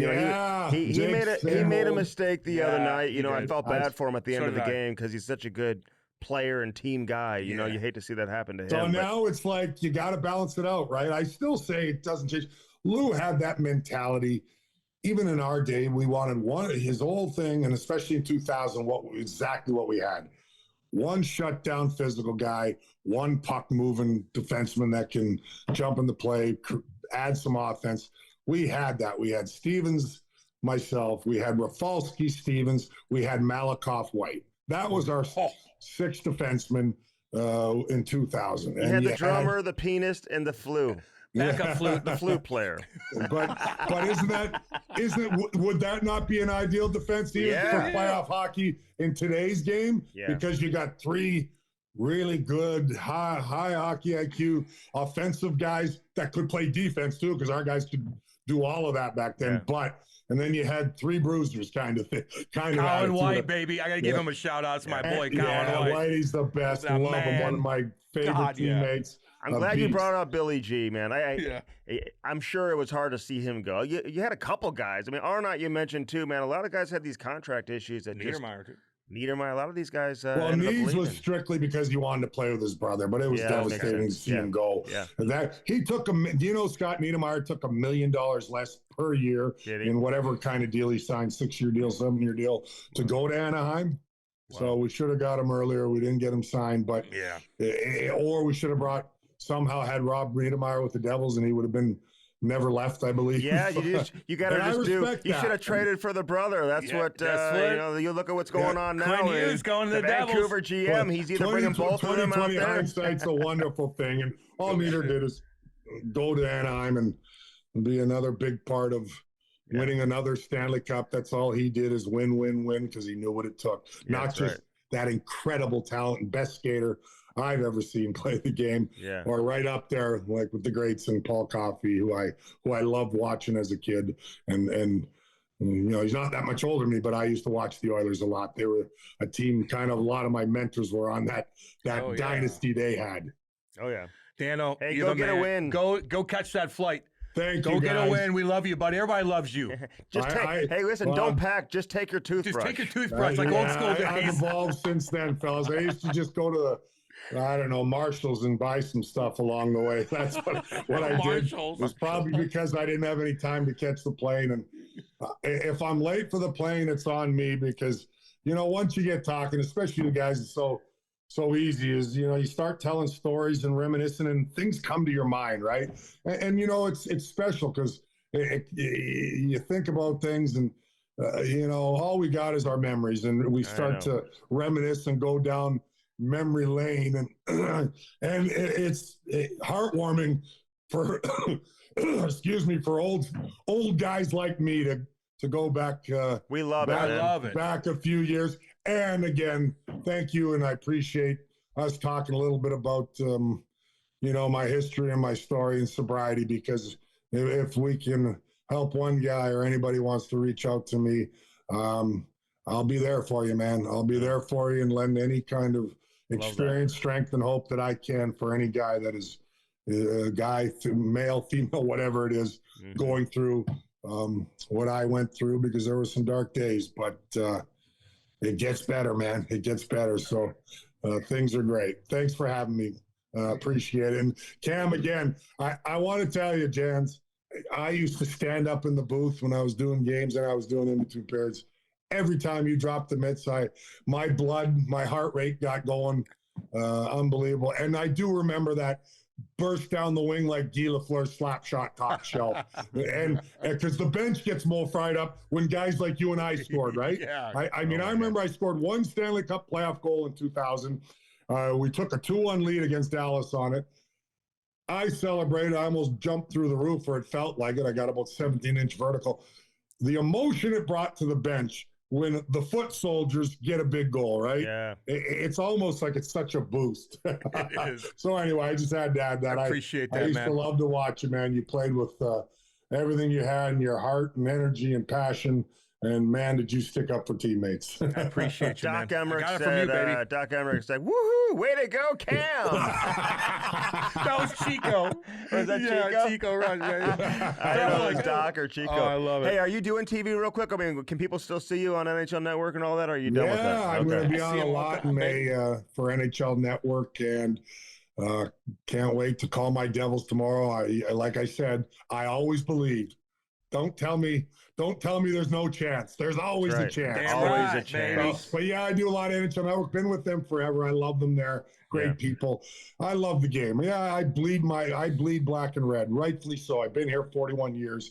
I want my team to win. I root for them. But I love the game, and I have such respect for every organization, every player in it, and that's why it's so great to be able to watch the game from different perspective, and even it helps my broadcast, because when we play teams during the regular season, I'm on top of it doing NHL Network for the last 15 years. You really get to see how special these other players are and teams, and it's a lot of fun. But I can't wait to watch the rest of the playoffs here. Looking forward. It's been pretty awesome so far already in the first round. How about the matchups? Colorado, Dallas, Florida, Tampa. It's going to be a shame one of those or two of those teams are going to be out, but that's what makes it great. That's what makes it great. We got a couple first round matchups that are. Maybe Toronto can extend it to a 6th game. You never know. Or maybe they lose 3 in a Or row. Ottawa, I should say. Or maybe, I was going to say. You know, I mean, that's what I meant. We'll see. Yeah. We'll see, guys. Go catch Close that plane. games. We'll be watching. All the best. All right, fellas. Great being on with you. Have a See good you, buddy. one, man. See you, Dano. Yeah, Bye, right on. Andy. Bye, Cam. The Chemistry Podcast is brought to you by Bellman. Behlmann. Bellman Automotive. Located where? Troy, Missouri. Buick GMC on one side of the street. Right on the other side, Chrysler Dodge Jeep Ram. Get yourself some new wheels in time for the winter. That was Ken Daneyko. it's my boy right there. It's my boy. He went through some shit, man. Could you ever see another player like, in 6 of his seasons, he had no goals on the year. I know. I thought he went through the longest drought without scoring a goal. 250-something games. How long did How I go? long was yours? I think 100. You had to have longer than that, maybe. No, it wasn't 260. But It was probably somewhere around there. no, it wasn't. It was 100. But for a forward, I think I got You it. probably had the record for One, forward. I think so. Yeah. How long did you go without? I had not long. I tell you what, man. When you don't score as a forward, dude, you take heat, man. I was getting chirped every Were fucking you? day. Yeah, I was. Not by the fans, but by the But teammates. fans. Well, no, the Is fans. that who you're loved it. referring to? No, Your teammates, your buddies, other teams. It just takes a toll on you, man. It really, really does. I was fighting guys. I was hitting. There's a reason why I was staying in the lineup. But fuck, man, that was a long time, dude. But if I'm a defenseman, I don't give a shit. Can't one go off your ass? Yeah, a lot of Get things to do the that. front of the net, Cam. I just went top shelf with a bomb. Okay, get to the net. I did, dude. No, you didn't do it. I Not remember enough. getting. I did enough as I could, man. Like I was on a really good team. I was on really good teams with the Devils. Yeah, I know. And so, I don't know. That sucked, man. That was a long drought, but it all works out. It's fine. It all works out. It all works out, dude. Jesus. But shoot, man. But fucking Dano was partying hard, dude. You know any stories I heard about him? I didn't even bring it up. Just stories I hear about Dano. Give me one. No. Really? No. I mean, those type of stories. well, just like everybody I talked He was an animal, huh? Everybody I've ever met had a story about Dano. Yeah, but a positive, man. He's just a fucking great guy. Fucking the best of the best. Yeah. Who's saying he's not? Yeah. I'm just saying, he partied, dude. Hardcore. And I'm like, if I was playing with him, I would have connected with him 100%. Yeah, for dude. sure. He would have been my fucking buddy. Yeah. I would have clinged on Was to he him. around the team a lot when you were playing? Yeah. Was he? Yeah. He was working. He was everywhere. Always saw him. He wasn't doing TV yet, was he? I think he was working with the Devils at the time, yeah. What was he doing? I think TV for the Devils. Oh, he was at the time already. I think he got Right caught into right it. into it, man. Mr. Devil. Mr. Devil, the king. Could you see another? And again, when you think of Ken Daneyko, I'm not even thinking about the goals and all that stuff out of it. This guy was a warrior Yeah, it was. and a legendary figure on a championship team. Dynasty. Yeah. Great player. Could you ever see another player getting their jersey retired? Even those that play a long time for one organization. You play 1,200 games for an organization, win 3 Stanley Cups, and be a heart and soul of the team. Okay, it's hard to do. right. If Luke Shen played for one team and won 3 Stanley Cups and had his same career, yeah, he'd get his number retired. Maybe. If you don't retire Luke Shen's number, if he played 1,200 games for you and won 3 Stanley Cups, and he was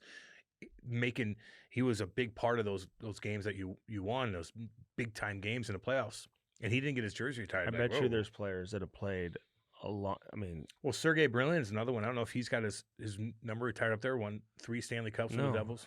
I don't know if he does. He played every game with the Devils. Does too. he have his jersey retired? I don't think so. He's what would Daniel say? There's 4 guys. 4 or 5, yeah. So it's Stevens, Dano, Marty, and Patrick Elias. not Niedermeyer, huh?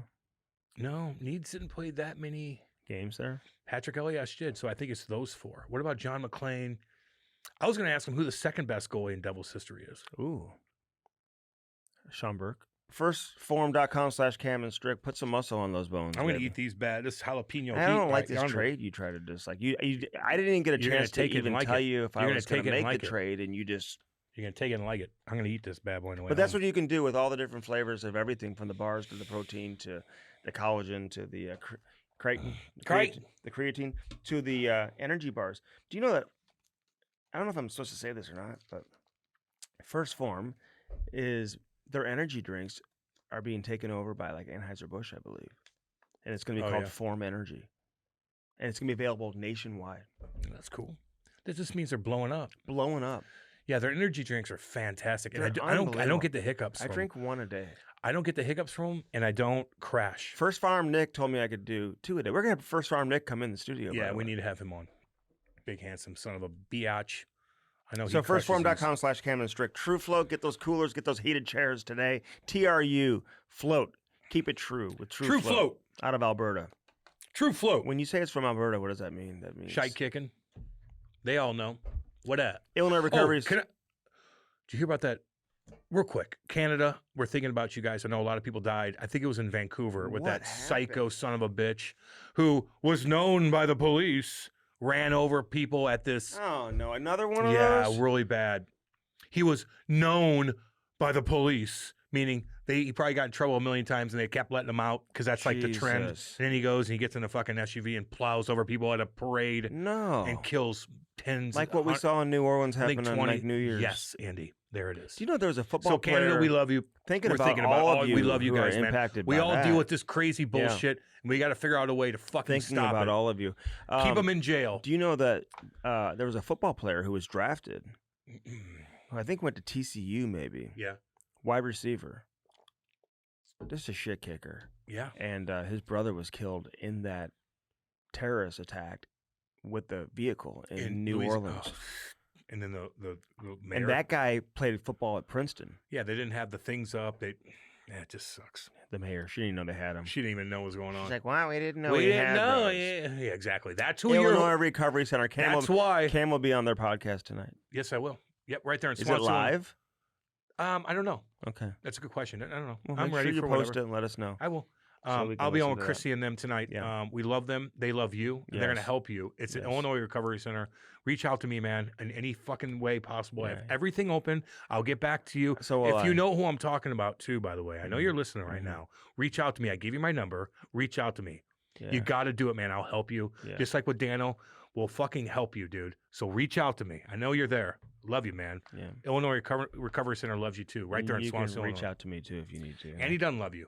Oh my He god, doesn't. He actually won't even listen to you. To be honest with you.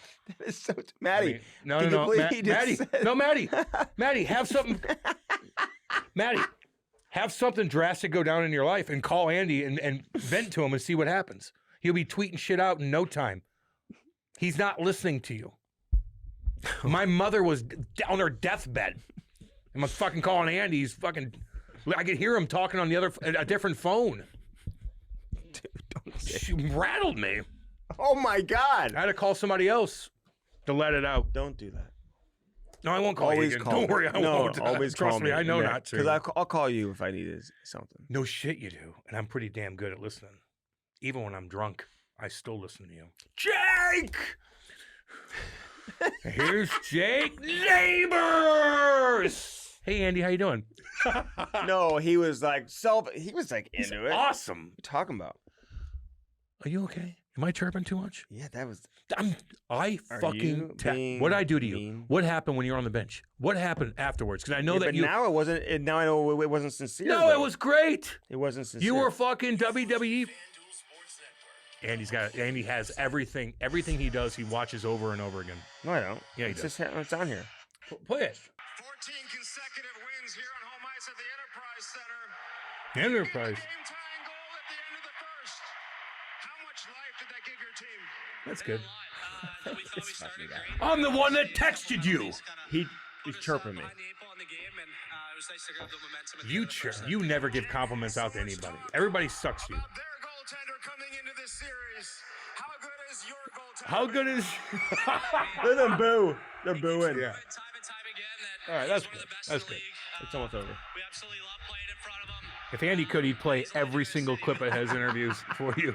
We'd all fucking be on Suey watch. How do you take this Connor. momentum back to Winnipeg? Just Back to Winnipeg. get in on the forecheck, create no zone time, and, Forecheck. making it hard on their D. And then Forecheck, on the back check. I think we've had success with that in Winnipeg. Jake, great job. Congrats on the win. You're okay. The reason why I said that, yeah, is because most people are like, "Hey, Jake, how you doing?" They'll talk like that. You're getting the crowd into it. Yeah. I know. That's why I'm not Crowd. chirping. You got to get the crowd into What it. did I do right It's afterward? I fucking text you.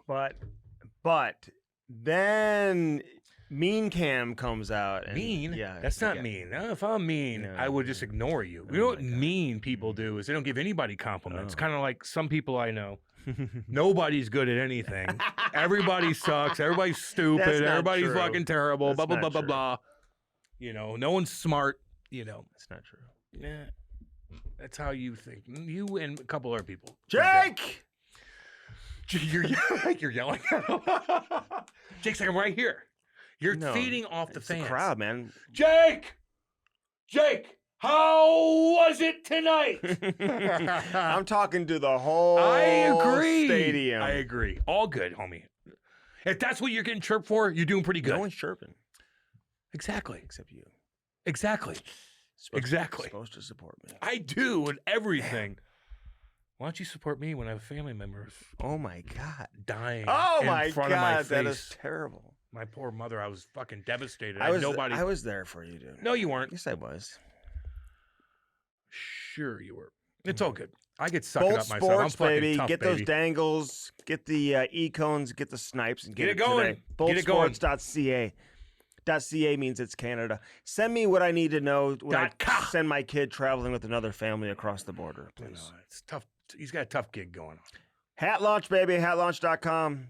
Put that logo on a hat. Let's go. America's #1 source for customized hats is. Hat launch. Let's go. Told you about True Float, man. TRU Float. Shit kicking right there, Check baby. out their Instagram. God, am I? You want? Ask for a Cam and Strick cooler. You know what I like? I'm a beer drinking son bitch. Mm-hmm. I think everybody knows that. I'm a beer drinking son bitch. I like it goddamn cold. Cold beer is what I like. And those coolers, Keep they it cold. stay cold for They fucking keep it days, cold. Blue baby. Note Roofing, baby. 314-920-5713. Call Blue Note Roofing today. Storms are coming again. Oh, Just so everybody knows this week. Just so everybody What do they knows. call people who fear mongers? That's you. He's a I'm fear. not saying you're gonna die. I'm just saying just be No, careful. yeah. Can't send. Listen, if y'all knew, I'm getting like I'm enjoying myself. Says y'all. I'm enjoying myself. I may have a fire going. I'm probably enjoying like Said storms are I'm coming. probably eating some Nothing? a good salad or something, and just sitting back, and all of a sudden the text, huh? Who is it? Storms are Wonder coming. what it is. The breaker's there. Storms. Here comes Cam. Get to the basement. I didn't say get to the basement. I said storms are coming. Bad weather's on the way. You go, how bad? Turn the news on. Go turn the news on. Just- Andy's aloof. He's a fear monger. Andy's one of those guys. Blue I didn't know what was Roofing, going on. My house collapsed. 314-920-5713. Get on your game. Get on your game. At Bellman, you What? get no. Swing dicks. When I tell But you do get storms are coming, flavored water and sushi. when I tell you storms are coming, they're coming. Sushi and flavored water. our new song. I didn't get much feedback about our new song because we didn't hear many of the We words. didn't hear the lyrics. We're going to hear the lyrics. We'll this play the time. whole song. Yeah. People liked it. So if it's too long, then It we'll is cut long, it back. but it's all- fine. It's actually pretty funny. So we'll do it on this episode Yeah. if that's cool with you guys, man. yeah. If it's too long, then If it's fucking cool with y'all. fast forward or whatever. But follow us on YouTube, by the way, and, Yeah. and subscribe to our YouTube If channel it's and cool comment. for y'all. If it's cool for all y'all, Andy's got that southern twang to him sometimes. So, he's a fucking chameleon. Pray for Shadur. Pray for Play for Mel. For Mel Kiper. Oh my God! Pray for Pray Mel. for Mel. Goddamn psycho. Is Mel okay? I don't know. He's fine. He's Shadur. How's Ryan Clark? Shadur. How's Ryan Clark? Well, everything's racist. Ryan's like, you got people out there who kill people, who rape people, who murder people, and they go in the first round. But this guy who never hurt nobody, never got arrested, Mhm. never did anything, but he can't go in the first round. It's like, maybe he's not a first. You guys all said he was a first rounder. No, no one and your else did. buddies obsessed with him. Although you think the NFL gives a shit? Did you ask the GMs? Did you No, ask the, no. Did you ask fucking? Apparently they didn't. Did you ask the fucking Stop Steelers head talking coach? to Dion. Dion's like, you better have my back on this. Did you ask the Steelers head coach what he thought of Shadur? We're Who worried needed about a fucking- We're worried about Shadur. He needed a quarterback. Mike Tomlin didn't want to take Shadur. What do you say to that? Get out of here. Get out of here. We love you guys. Hope you enjoyed this See edition you, of the dudes. Camera Strict Love ya. Podcast. Get your first form, baby.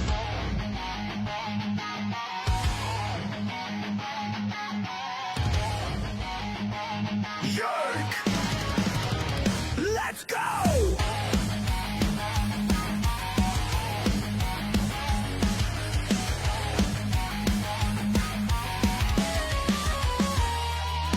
Cam's a shit kicker, 2 bombs in the lead. Soul Dragon Cougar's no time for fatigue. And he's a shit talker, stirring up the show. Never played a shift, but he's ready to go. My check, 4 check, here comes show. Cam throws hits, and he's in the know. No filter, no fluff, hit, record and go. Get your mind right and enjoy the show. Cam and Strick, toe tracks and puck talk. Cam and Strick, drop the gloves